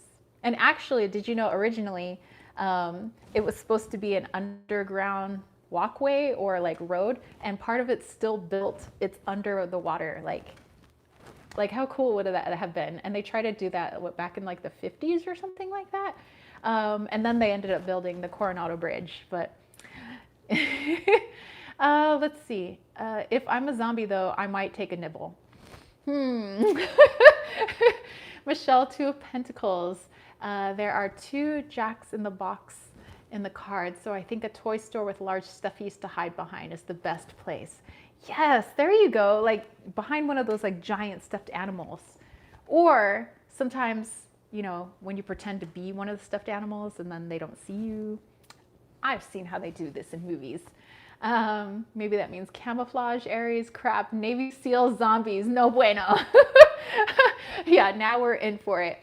Lisa opened the Halloween Oracle to see how it goes, and I have the Tattoo Tarot next to me too. Ooh, cool, cool.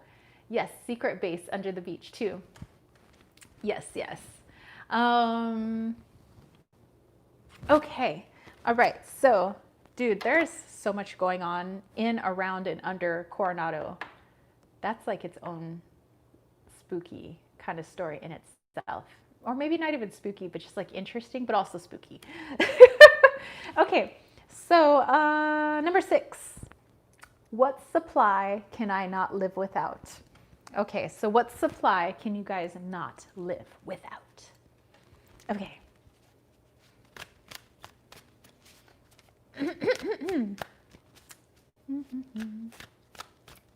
Chocolate, probably. I need at least like some dark chocolate for energy, to calm my nerves, to get through stressful situations. I'm gonna need some dark chocolate. And a machine gun, and a sword, and a shovel. Anxiety? You do not need anxiety. Oh my gosh. Oh my gosh. Okay, what can I not live without?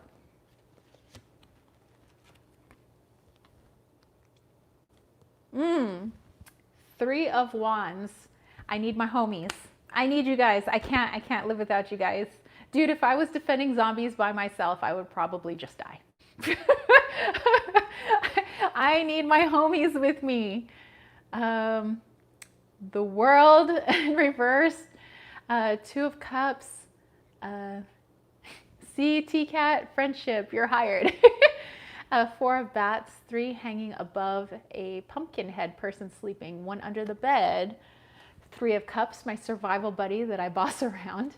I shuffled for another answer. Anxiety popped up again. Okay, maybe, okay, we look at this in a positive.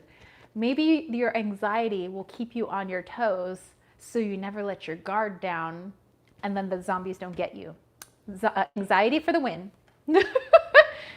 I got unnecessary fear. Wow. The Empress, another Empress.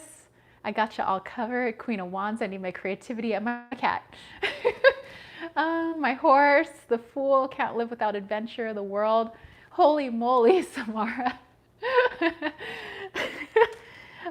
So yeah, I need you guys. I need my friends. Help me. The Fool in reverse. Freedom. That's kind of a creepy card. Nice. Nice. All right, Jillifer has to go. All right, we will catch you next Saturday. Jillifer, you have a great Saturday and the rest of your weekend.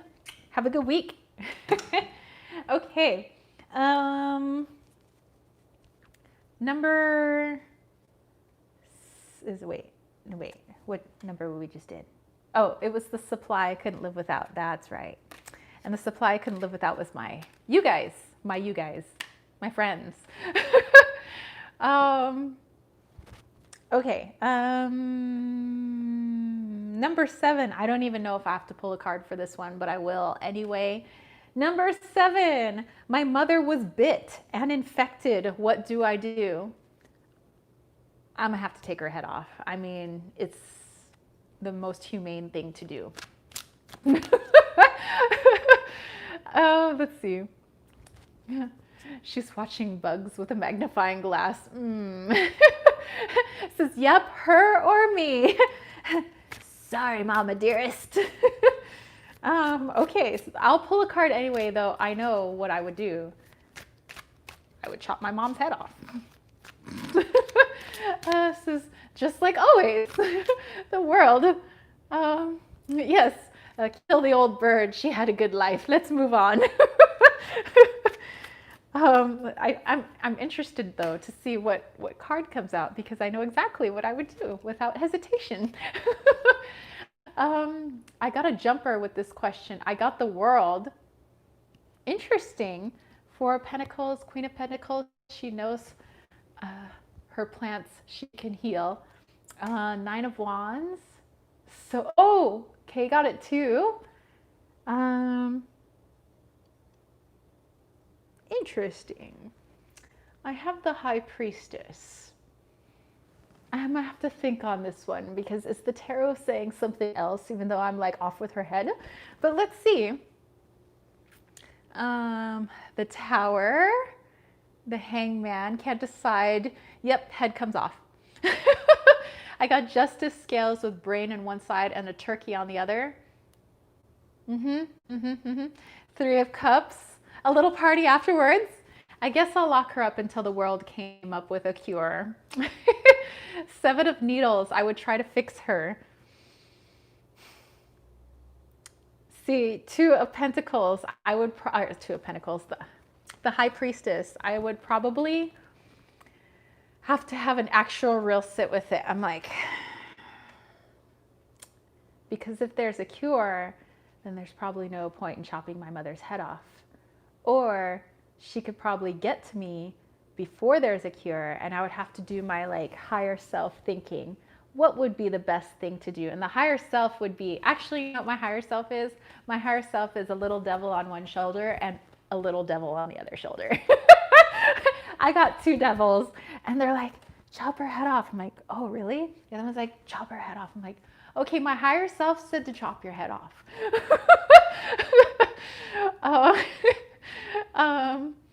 Let's see. I get burnt. Some people have a devil and an angel. I have 2 devils. Since you're a Gemini, you have duels. Yes. I'm like, wait, what's that? Oh, wait, what? They said off with your head. but with all due respect and the utmost of love. Samara said, I love her. In actuality, would have to tie her up and only kill her if she was hurting too bad, and she'd bite me and I'd die first. Ugh, love. Catherine, hey. So yeah, I would have a discussion with my higher self. Okay. Number 8. We are on our second to last question. Will I make it through alive? This is besides Tara. She would hit on your dude. It'd be so disgusting.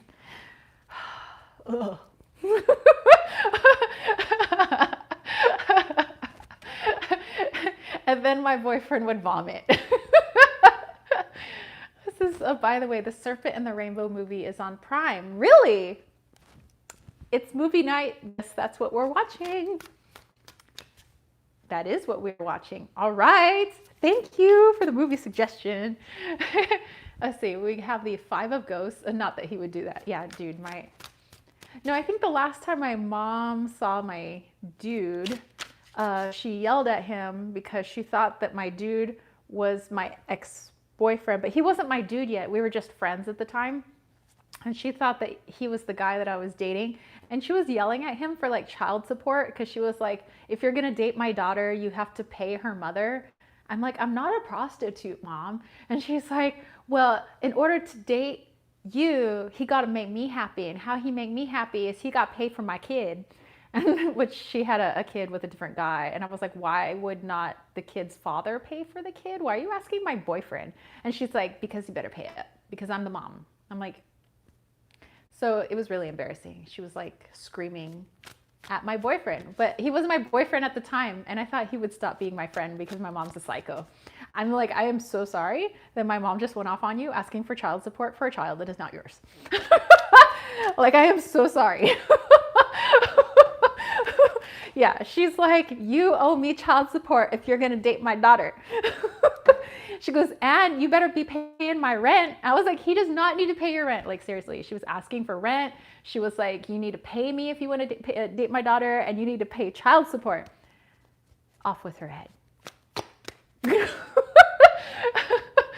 Oh my goodness. Okay, what did you guys get?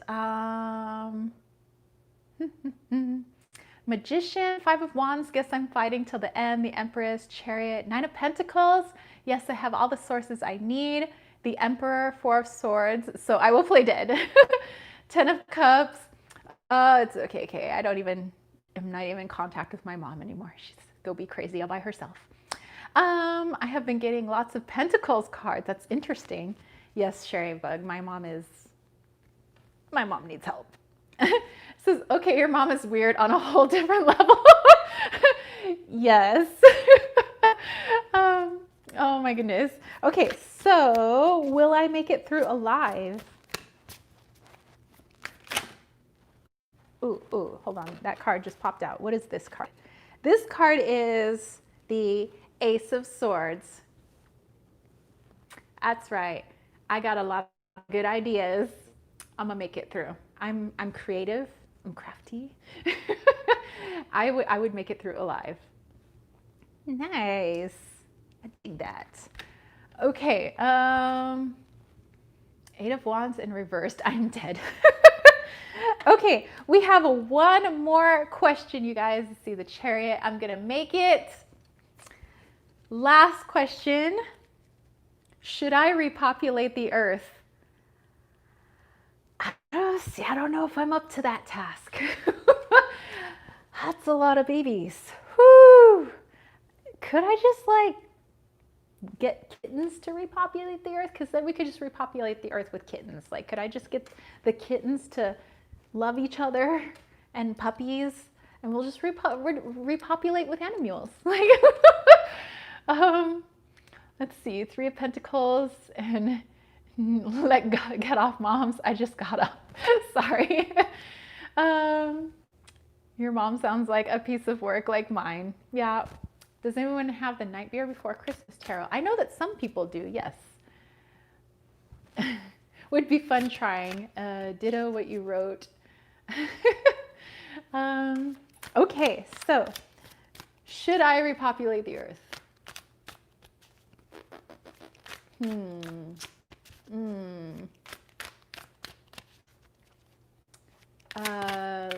Lisa, wondering what deck I'm using. I am using the Tarot Z. Should I repopulate? There's such a big question. Gosh, that's a lot to ask of me. Eight of Swords, no.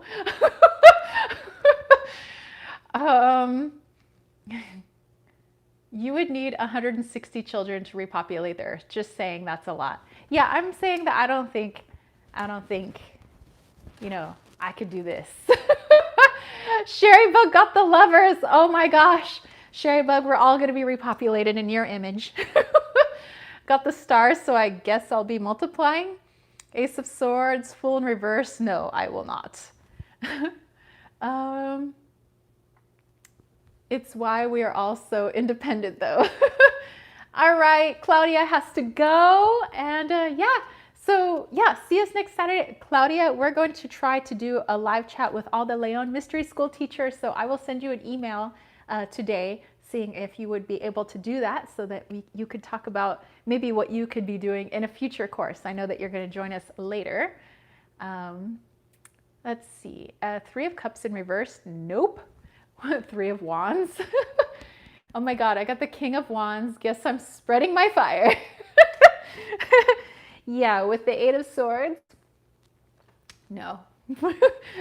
I'm sorry. My gene pool ends with me. And we are not repopulating with these genes. These genes are bye-bye, bye-bye. Ratty old pair of jeans.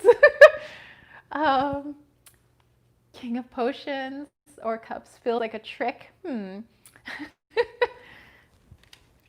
Wow, that was fun. I like that spread a lot. So if you guys have this book, it's the 365 Tarot Spreads. This is From These Genes On, Only Cats. Exactly.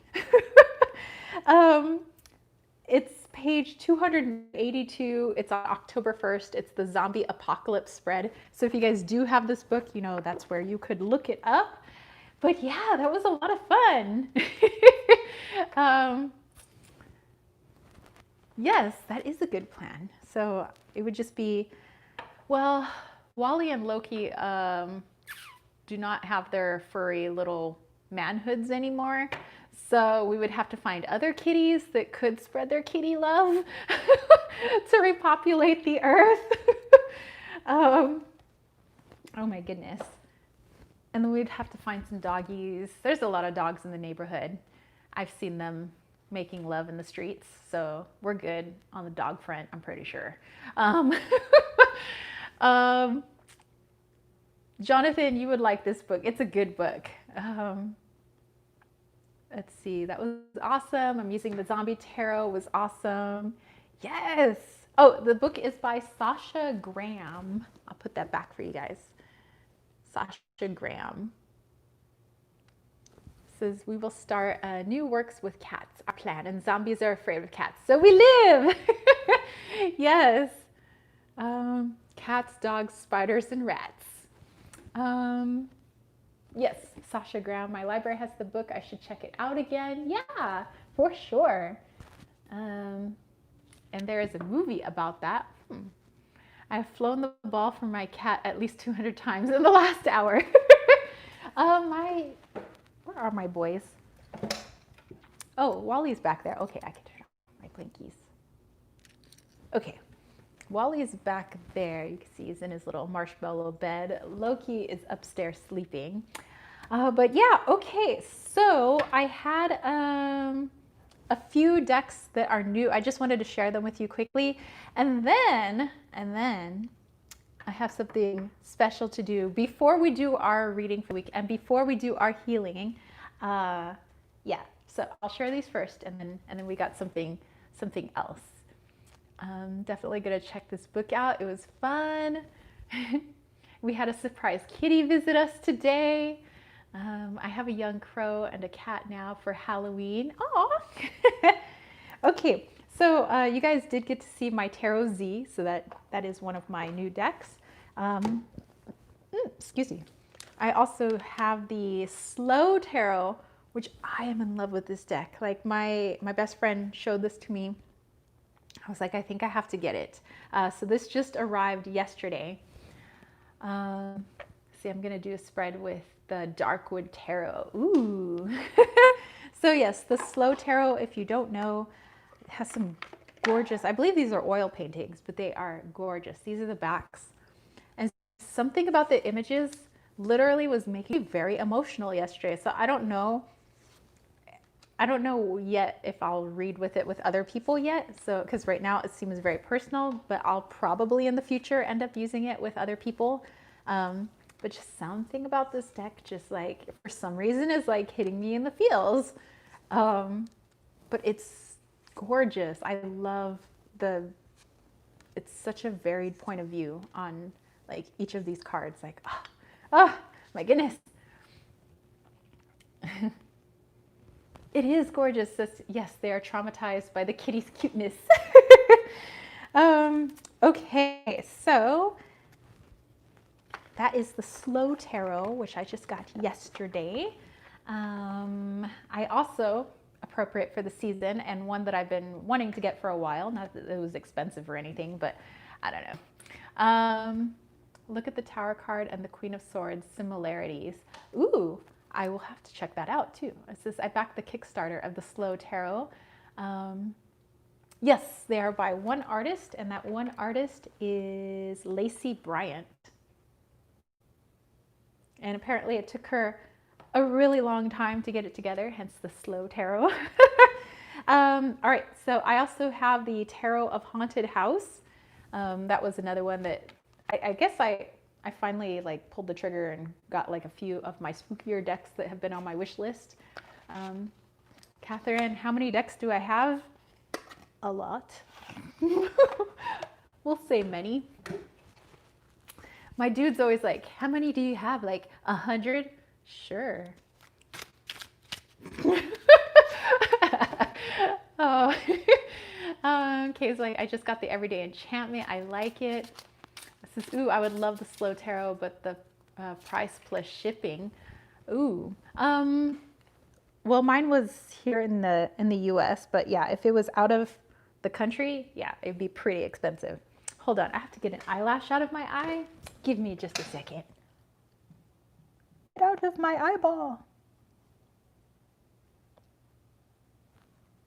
Okay. Ah, no, eyelash. Ah. Okay, is the eyelash gone? Okay. Okay.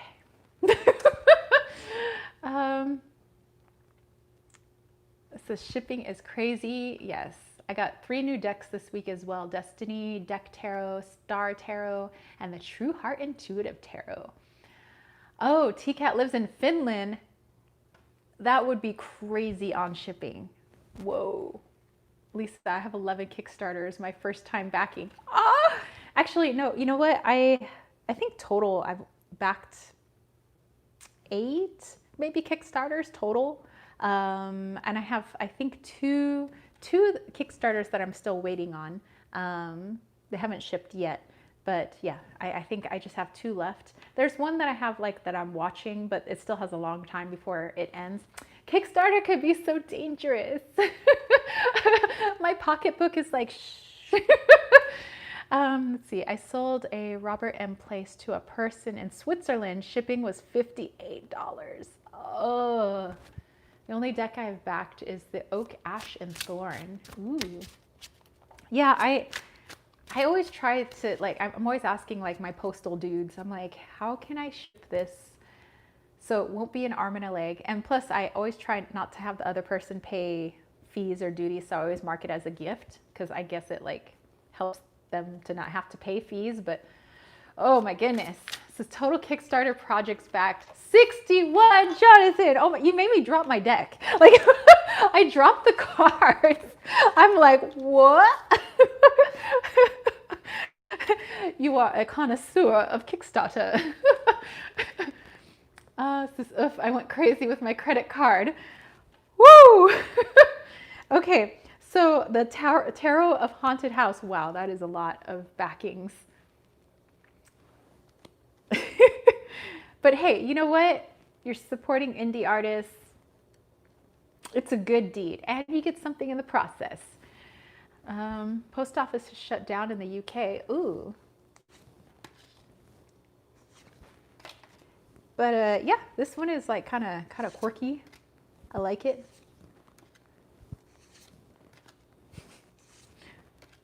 It's like a B-rated movie almost, like a B-rated scary movie. I like it. I like my B-rated movies.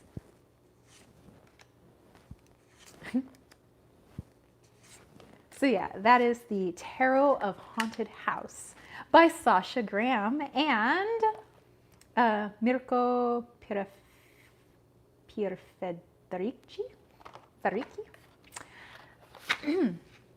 My first project was 5.5 years ago, so it's 11 projects a year. Oh, okay, well then that's not too bad. It's not like 61 projects in a year.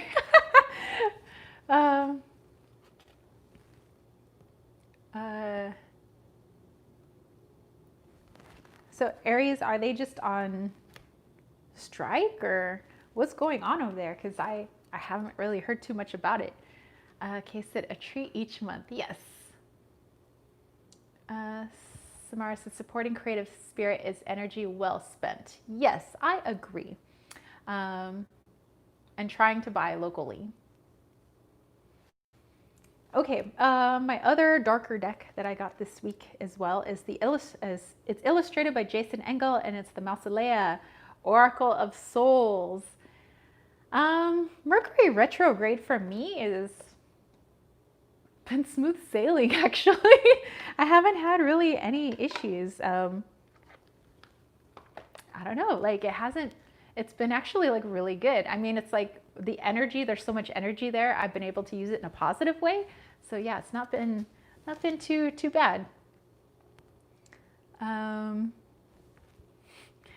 creepy for sure. Yeah, so this one, the creator has like made his own like little world with like deities and stuff, but like reimagining and like some other creatures, and it's very interesting. But definitely really good for shadow work. I've been doing some shadow work. This calls you out on like a lot of stuff. Oh my goodness, I still have an eyelash in my eye. So I'm going to grab my mirror and give me a moment while I finally pull this eyelash out of my eyeball. It's going to drive me insane. Of course, I have a Hello Kitty mirror.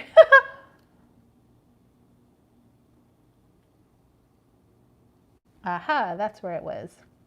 It was hanging right on the edge of my eye. Oh, I can see again. Oh, it's so nice.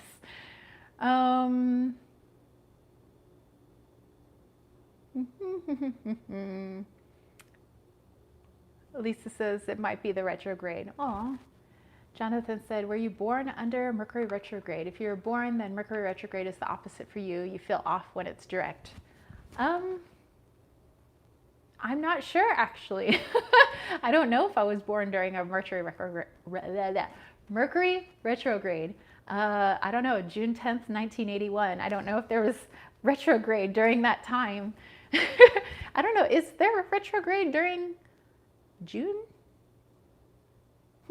I don't know. I know that Mercury is my my planet.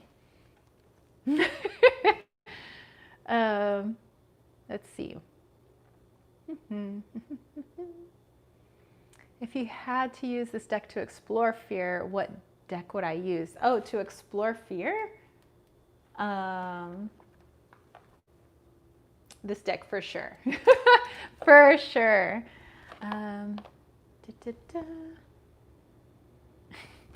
But you are a Gemini, yes. Just got the Wayward Dark Tarot from Pixie Occult Shuffles, like a dream. It's gorgeous too. Not sure. Over COVID, we all bought too many decks. I know I have. Yeah, I think during this time, my deck spending has probably gone up. Oh, Samara said to make a wish. Angie said, Mercury retrograde, nothing but technology problems at work. And the odd thing is that it affected those who specialize in technology. Really? I spent 3 days with tech support and broken links. Ugh. Michelle said, Mercury doesn't bother me either way. Yeah, I don't I don't usually ever have issue. Like everybody's always talking about like there's always crazy stuff, and every once in a while like I'll have a hiccup with something, but I don't really see it like being attributed to Mercury retrograde because it's not like there's more, technology hiccups or communication hiccups, because Mercury, communication. But yeah, I mean, in my own personal experience, I haven't had too much issue. Usually things are a lot more smooth, if anything. Um, let's see, it's different each year. Oh, well, maybe I'll look it up after the chat. You would have to look at an ephemeris on the day you were born to see if there was a retrograde. Yes, I will take a look. Mercury is also the planet of Virgo. My deck of choice for shadow work.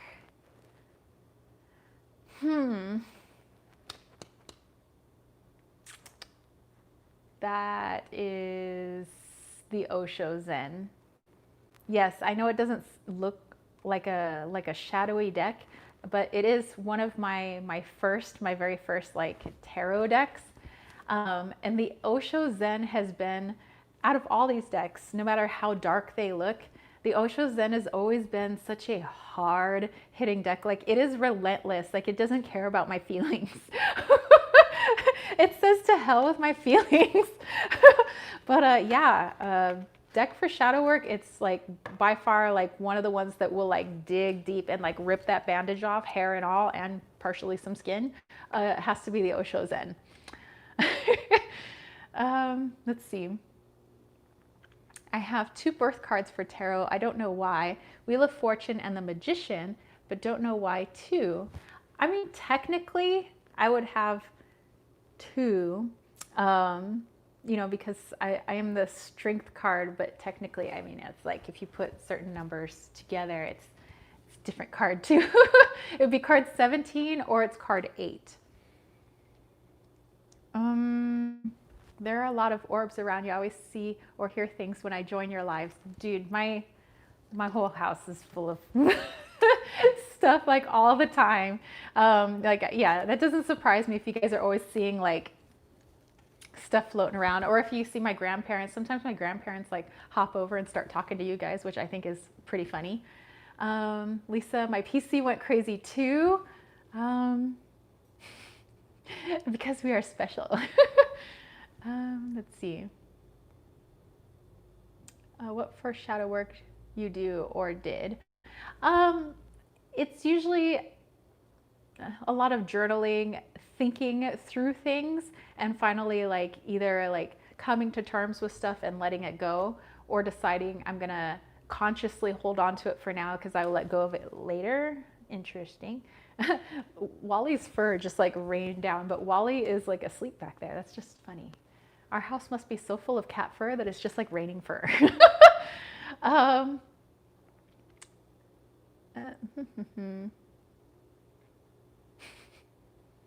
Silverstar, I've heard it's easier on people born in the retrograde, but normally you always are in a retrograde, so it's normal. I hope I explained it right. Oh, okay. Mine is the Hermit and the Moon. For your birth card, I see 2 orange orbs around your head. Those orbs? Mine too, the Hermit and the Moon. Yes, fluffy spirits. You have a birth card 1 through 22, which deduces to your soul card 1 through 9. I'm Justice and the High Priestess. Yes, so I'm, yeah. So I mean, technically, I mean, if you take my numbers, it comes down to 17, but then you reduce it further, it's 8. So 8 is, Strength card, that's my birth card. So, and then of course the Lovers is Gemini, which is also, like my zodiac card though. Okay, I had one more to show you guys. Hold on, let me put my Hello Kitty mirror away. Let's see, Temperance and the Hierophant. Cool. Okay, the other deck, I pre-ordered it and I've been waiting for it, is the Movie Tarot. I love this deck so much. I love it so much. And by the way, I have the Kill Bill jacket, so I was like, I kind of have to get it because I love Kill Bill. But I know it has more than just Kill Bill. Okay, so those are the backs, you know, kind of goofy. And by the way, I sometimes dress like her for Halloween, so I'm just saying. Magician, I think, and Zodiac is the Hierophant. Yes, you would love the movie tarot. You like how they have Scarface? Like, I love it. I love it. See, I don't have a birth card and a soul card. I just have 33 and then 6.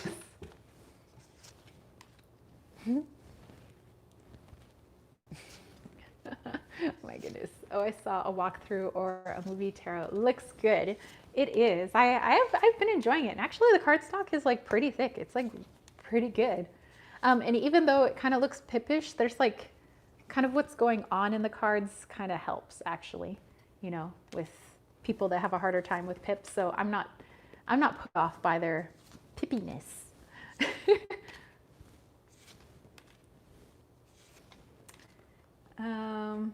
One more time, you have to tell your birthday, year, and mound. Okay, so my birthday is June 10th, 1981. I was born at 5:01 p.m. And yeah, I mean, like, what else do I know? I know that I'm a Scorpio rising. I know I'm a Gemini sun. I know I'm a Libra moon. I know that Mercury is my planet. What else? I know that I have 0 Earth in my chart. There's like 0 Earth. It's a lot of air, energy, and water, and a little bit of fire. Mostly like air and water, I think. I have to look at it again. I'm not a fan of pips. Yes, so yeah, I'm the star and strength. I have 5 planets in retrograde in the natal chart. Woo! Oh, so cool. Oh, all right. So Angie said I was born during a Mercury retrograde. Well, I guess there you go. I guess that's why it doesn't really bother me. Okay, so same for Sherry Bug. Also no Earth in the chart. I have no Earth. Mercury retrograde in Cancer on June 10th, 1981. Okay, so more water for the chart. Okay, so before we do our reading for the week, let's see, what time is it? What time do we have? We're still good. Okay, I want to do one more thing. We'll do our reading and then we'll do our healing. I think that sounds good.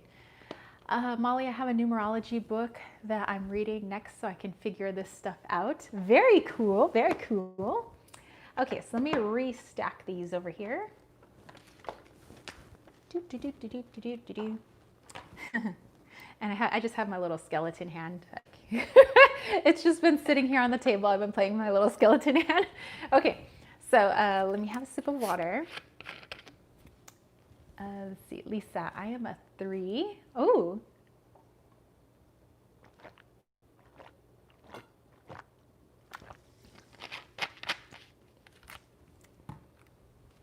My fave Halloween decks. The Halloween Oracle, Halloween Tarot, probably that Tarot of the Haunted House now that I have it, the Zombie Tarot, Tarot Z, the Haunted House. Is it called the Haunted House? Yeah, the Haunted House Tarot. That's so confusing. Some of these tarot decks like have the same name. What else? Off the top of my head, I can't think. I know I made a video on like some tarot and oracle, like spookier decks. You might have to check that video out. Oh, healing days! Hey! Passing to send some love. Okay, so I have my, let's see, I don't know. I don't think I want to use my Tarot Z for this one. I'll do that for our reading for the week. You know what? I'll have a deck nearby. Let's do that. I'll have a deck on hand. Okay, so I'm gonna have a deck on hand, but I'm not I don't think I really need it because, okay. Okay. So you guys are probably like, what the heck are you talking about? um, Lovely to see the Halloween vibe. Yo! I have 8 planets in an air sign, 3 in the water, and 3 in fire. That sounds pretty similar to mine, I think. My chart's like all mostly like to one side. Like everything's like all happening mostly like on one side. Oh, Kay's got to go to the bathroom break. You may be excused to use the restroom. Okay. So, you know, I'm trying to have like a little bit of like a Halloween vibe in each of these live chats as we lead up to Samhain, Dia de los Muertos, and Halloween. And of course, we're going to have our special Halloween chat, you know, for both you guys and my Patreon homies. Kay takes her hall pass, yes. But I want to try to do a quick channeling. So I will just try to connect with one spirit, and I'm going to put the word out that I want it to be somebody who's connected to one of you guys. And then we'll do our weekly reading, and then we will do our healing. Okay, I'm probably going to burp now. Okay, excuse me. The burp finally came. Okay, okay. So I'm going to keep I'm so floating around up there. Okay, so I'm having a slow tarot nearby, just in case I need like some clarification. Okay, so I'm going to, you know what? I need to cleanse the area, like for real. Like if I'm really going to bring a spirit in, I need to actually cleanse the area. So let me take you guys over to grab a lighter, and we're going to put a little Palo Santo in this.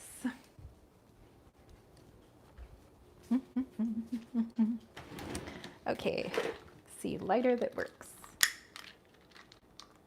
Ah, that works. Susie needs a hall pass as well. Okay, well, good thing we have a couple of hall passes.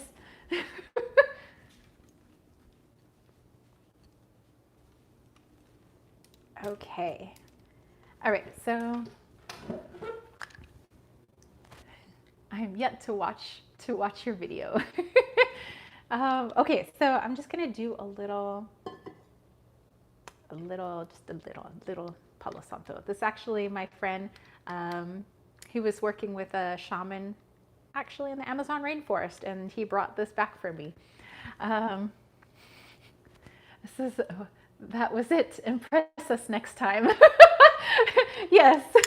Okay, so just gonna give this a little light. Oh wait, you guys want to see some fire? Okay. Oh, Palo Santo smells so good. This like little stick has lasted me 7 years, and it hasn't gotten much smaller. Like it just burns forever, which is nice. Okay, we're just getting this area nice and clean. Okay. Alrighty. And we're back. Okay, so I'm gonna do okay, let me move my chair. I'm just gonna do like a quick channeling. Let's see, I love Palo Santo. I have one stick for ages too. Yeah, it never ends. Like, I'm like, how do people go through sticks of this stuff? Like that is gonna last me probably till I'm dead. I love Palo Santo. It does smell good. Yes, 7 years. I burn this like almost every day. 7 years, and it doesn't get any smaller. Any good places to buy Palo Santo? Ethically sourced, I always hear. Where if I'm gonna buy some extras, which I usually do to give out during the holidays, I buy it from, there's a store owner down in Old Town San Diego. It's called South American Imports, and it literally does go down to South America, and he gets Palo Santo from, you know, from down there, like literally himself. So And he sells that in his shop. He doesn't have a whole lot of it though, because it's mostly just crystals and stuff like that. Um, but yeah, if I'm gonna buy any, I would probably buy from him. But otherwise, I have my one piece that has lasted me like forever. Let's see. And oh, white copal. Yes, that smells nice too. It's very nice and cleansing.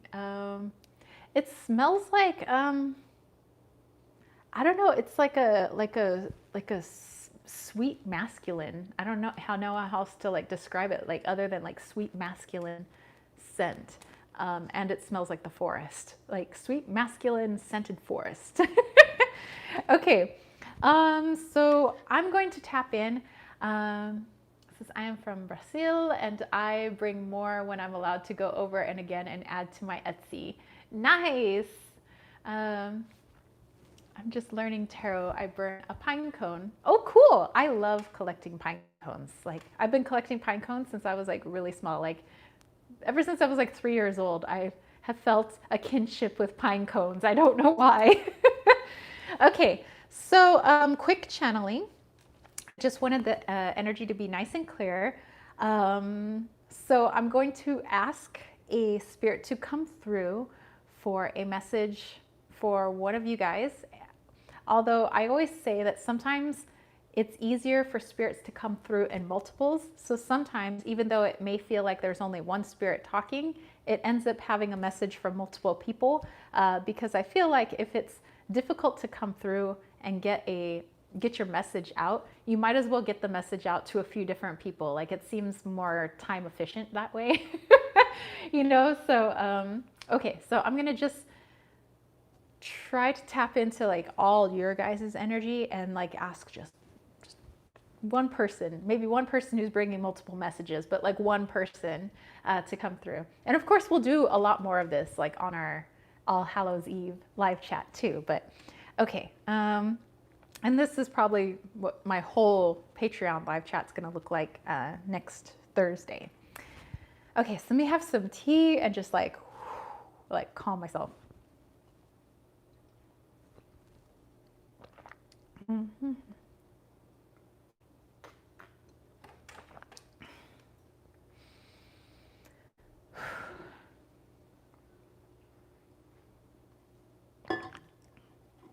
Okay.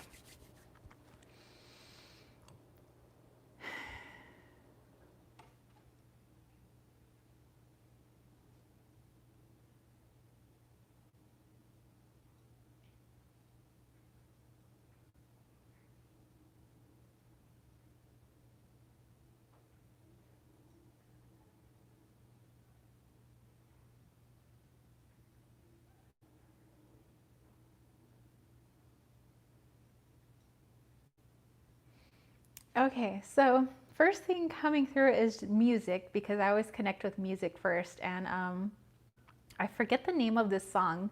I have it on my phone, but it's the song is half in Arabic and it's half in Spanish. And no, it's not the Shakira song. It's like a female that sings in Arabic, and it's like a male group that sings in Spanish. So I'm getting like a mixture of like Spanish speaking and Arabic coming through. So I think that's why that particular song is coming through.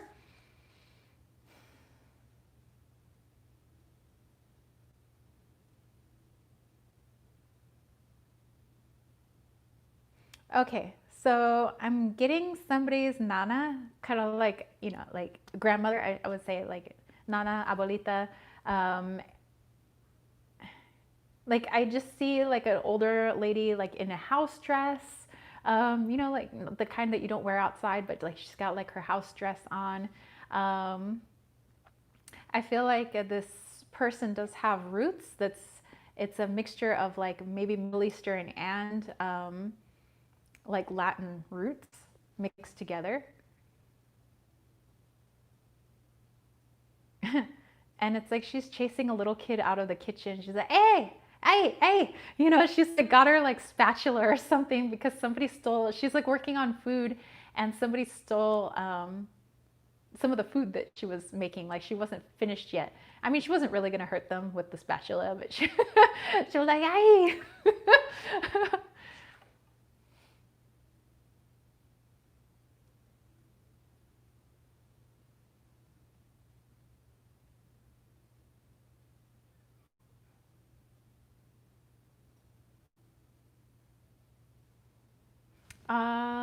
In her gray hair, she has like this white streak, which I'm almost thinking looks like Frankenstein's wife. Like she was like kind of joking that, yeah, I kind of have like the Frankenstein's wife, like white streak going on.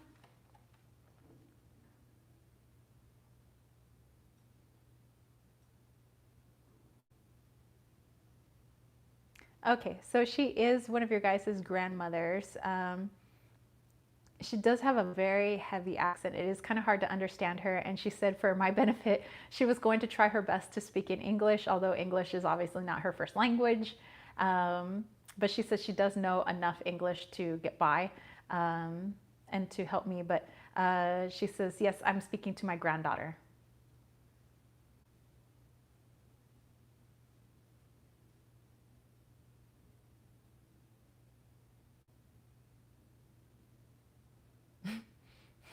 And then she's making fun of like her stomach and everything. She says when my granddaughter was a baby, she says she used to call me like her bed or her pillow because I'm like kind of fluffy. She says that she will lay on me and she will go like this. And she goes, that's when she was very little though.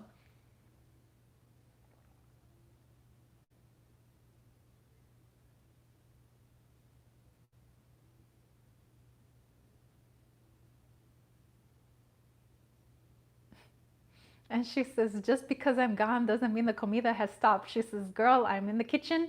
And she goes, and I'm always cooking up a storm. She goes, maybe she's even smelt my food sometimes. She says, but it's always been my love. And so I'm still cooking, if you're wondering. She's like, I'm still cooking. I'm still making, it's a mixture of eggs and it's like eggs and meat. I think that's like one of her signature dishes, actually. I'm like, it's so simple. And she's like, and can't we have simplicity and it be delicious? You know?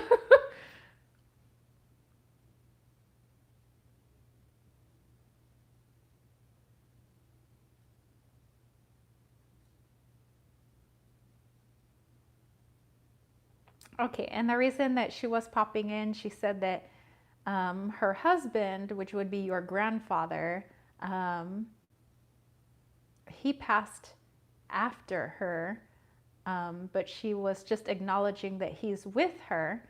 Um, and yes, he's still being like a nuisance in the kitchen, and he's probably being a nuisance in your kitchen. But yeah, she just wants to say that yes, like grandma and grandpa are like together. Um, and I don't know if the grandfather had passed recently or it was just like saying that he came after me, but still we're together. And I'm still cooking and he's still bothering me in the kitchen. um,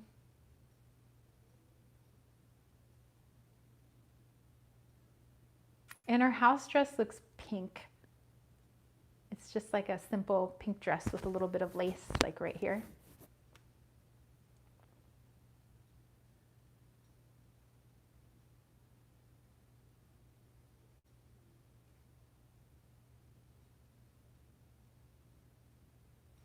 And only one thing that she says she kind of wants to apologize for is trying to be too much, because she had her upbringing and the way things were done, and she calls it like the old country.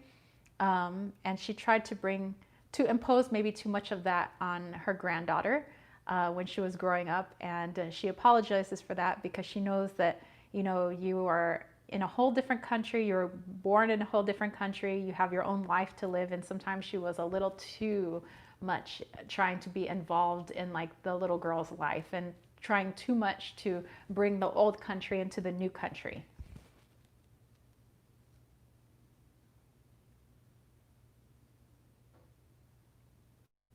But then also just acknowledging I see everything that you do. I haven't left your side. Like I said, I'm still cooking, and sometimes I hope some of the scent of my cooking makes it your way. I try very hard to do that, but I want you to know basically that your abuelo and Ami we're together.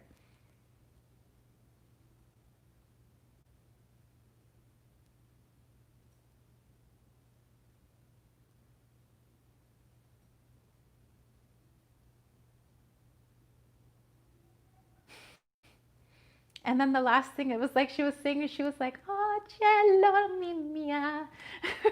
I was like, "Isn't that Italian?" And she was like, "Just sing it." She said, "Cielo mi mia." Cielo a mia. My heaven? Interesting. Oh, calling you her heaven.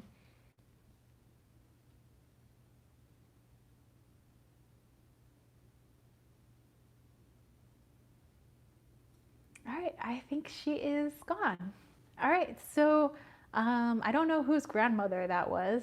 I don't know if somebody who's still watching or like popped out at some point. Um, but yeah, I don't know. Did that connect with anybody who's still in the chat? It might be somebody who was in the chat. I'm not sure. But anybody have a Middle Eastern Latin background with a Spanish speaking nonna, grandmother? Interesting. I'm gonna have some water. I'm gonna cool down now. I get so hot when I do that.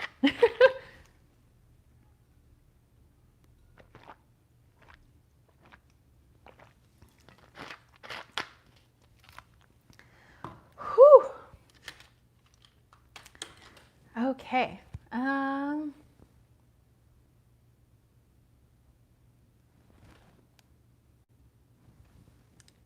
No, I guess you guys took a pause on the chat, unless the chat froze. So yeah, I hope that connected with somebody. 'Cause I don't see the chat going. I think my chat froze again. Oops. Oh, this is the last message I see is from Samara talking about pine cones. Okay, so hopefully it kickstarts again. My chat does. So in the meantime, I will do our reading for the week, and I'm going to use the Tarot Z. Just whew. Do calm down now. Okay. Whoa, whoa, whoa, whoa. It's very talkative. And also, probably the reason the chat froze is because anytime I work with spirit, technology doesn't seem to work so good. Oh, hey, Wally. Oh, Wally has his poof.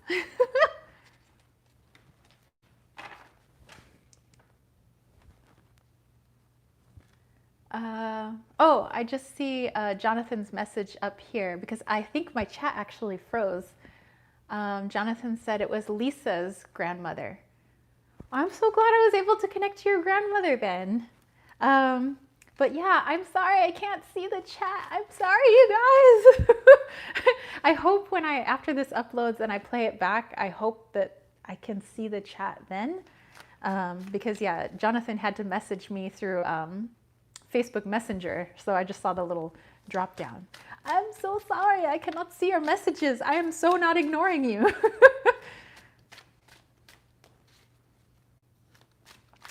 Okay, so let's look at what's in store for us for the week, and then we will do our healing and we will be out. But yeah, I'm pretty sure that this chat is still going. You should see it on the replay. Yes. So Jonathan, I will see it on the replay. So in the meantime, you guys, I cannot see what you're saying. So probably Sherrybug and Jonathan and all you guys can like moderate what's going on in the chat, or Jonathan can keep telling me what's going on through Facebook Messenger because I can't see anything. But yeah, whenever I work with spirit, some sort of technology like blip happens. And it's just because there's a lot of energy being pushed through. So, okay, so our message for the week.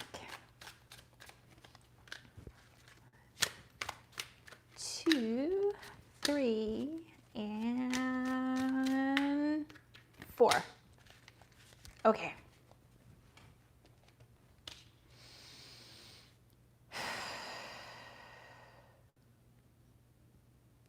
Okay, so we have, interesting, we have the Strength card. We have the 7 of Pentacles. We have the Devil. So we have 2 majors. And then we have the 10 of Wands. Okay. Okay. All right, let's put it together.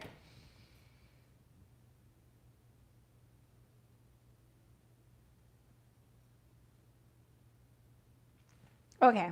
All right. I get it.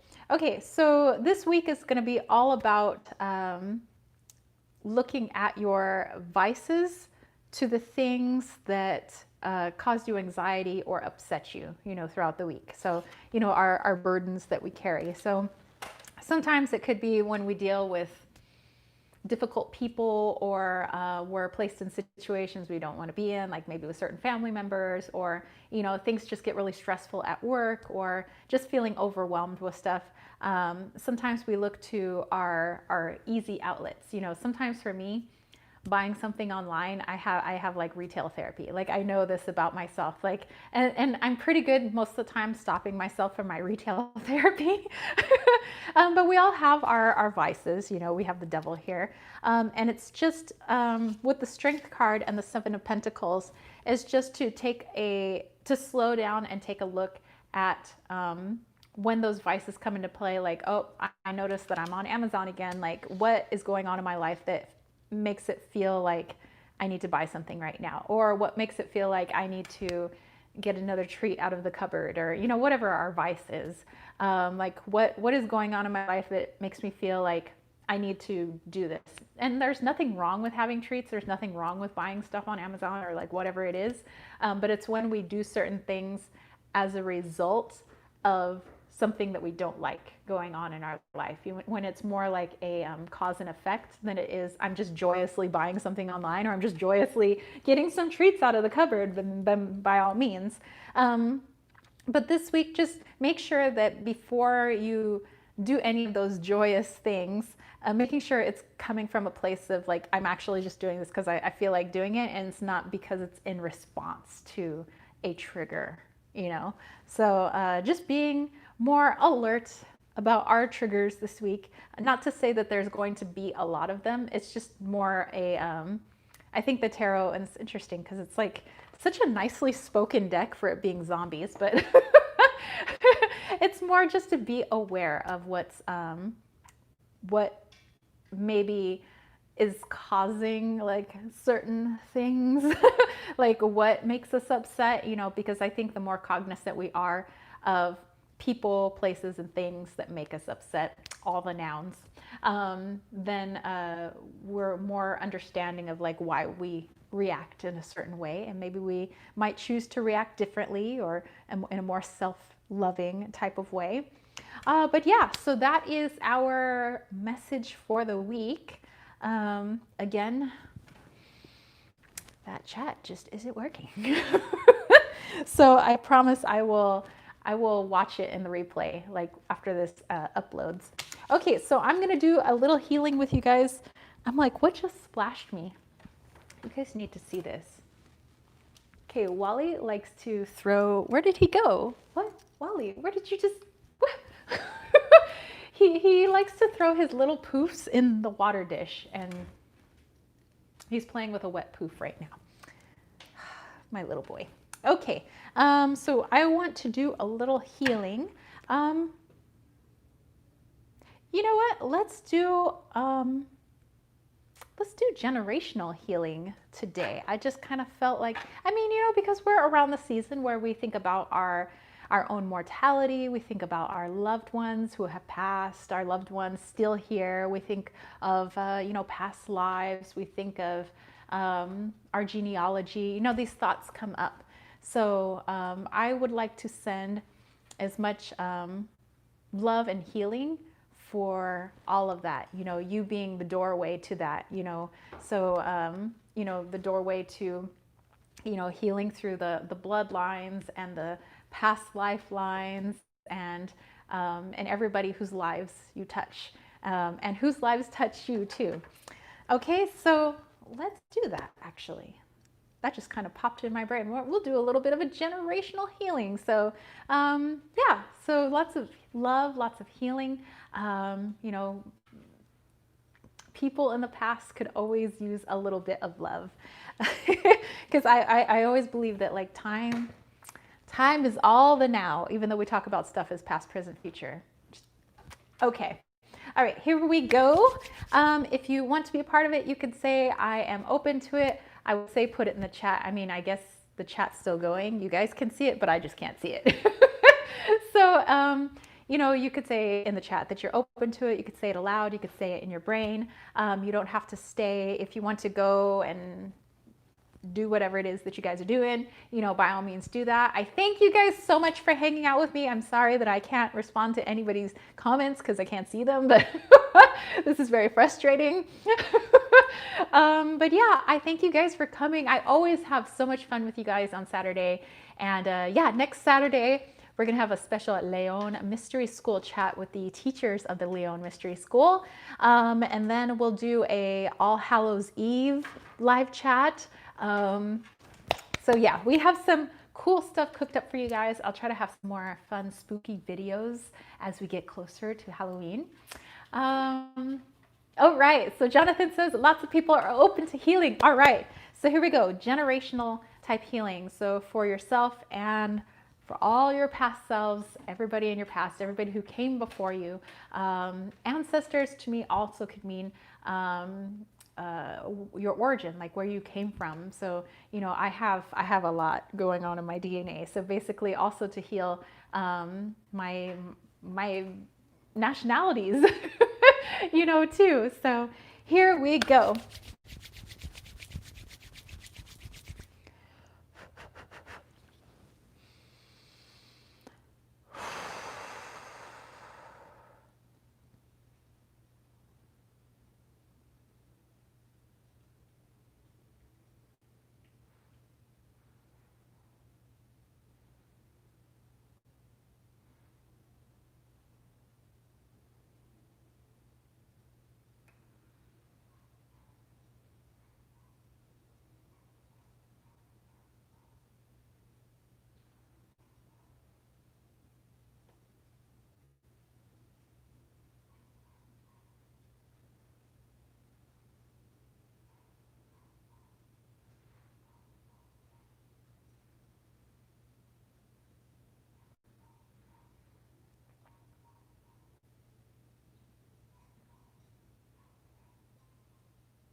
All right.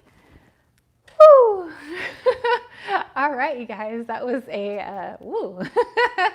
Okay, so anyway, like I said, I'm going to watch my own replay towards the end here, so I can actually look at the comments that you had.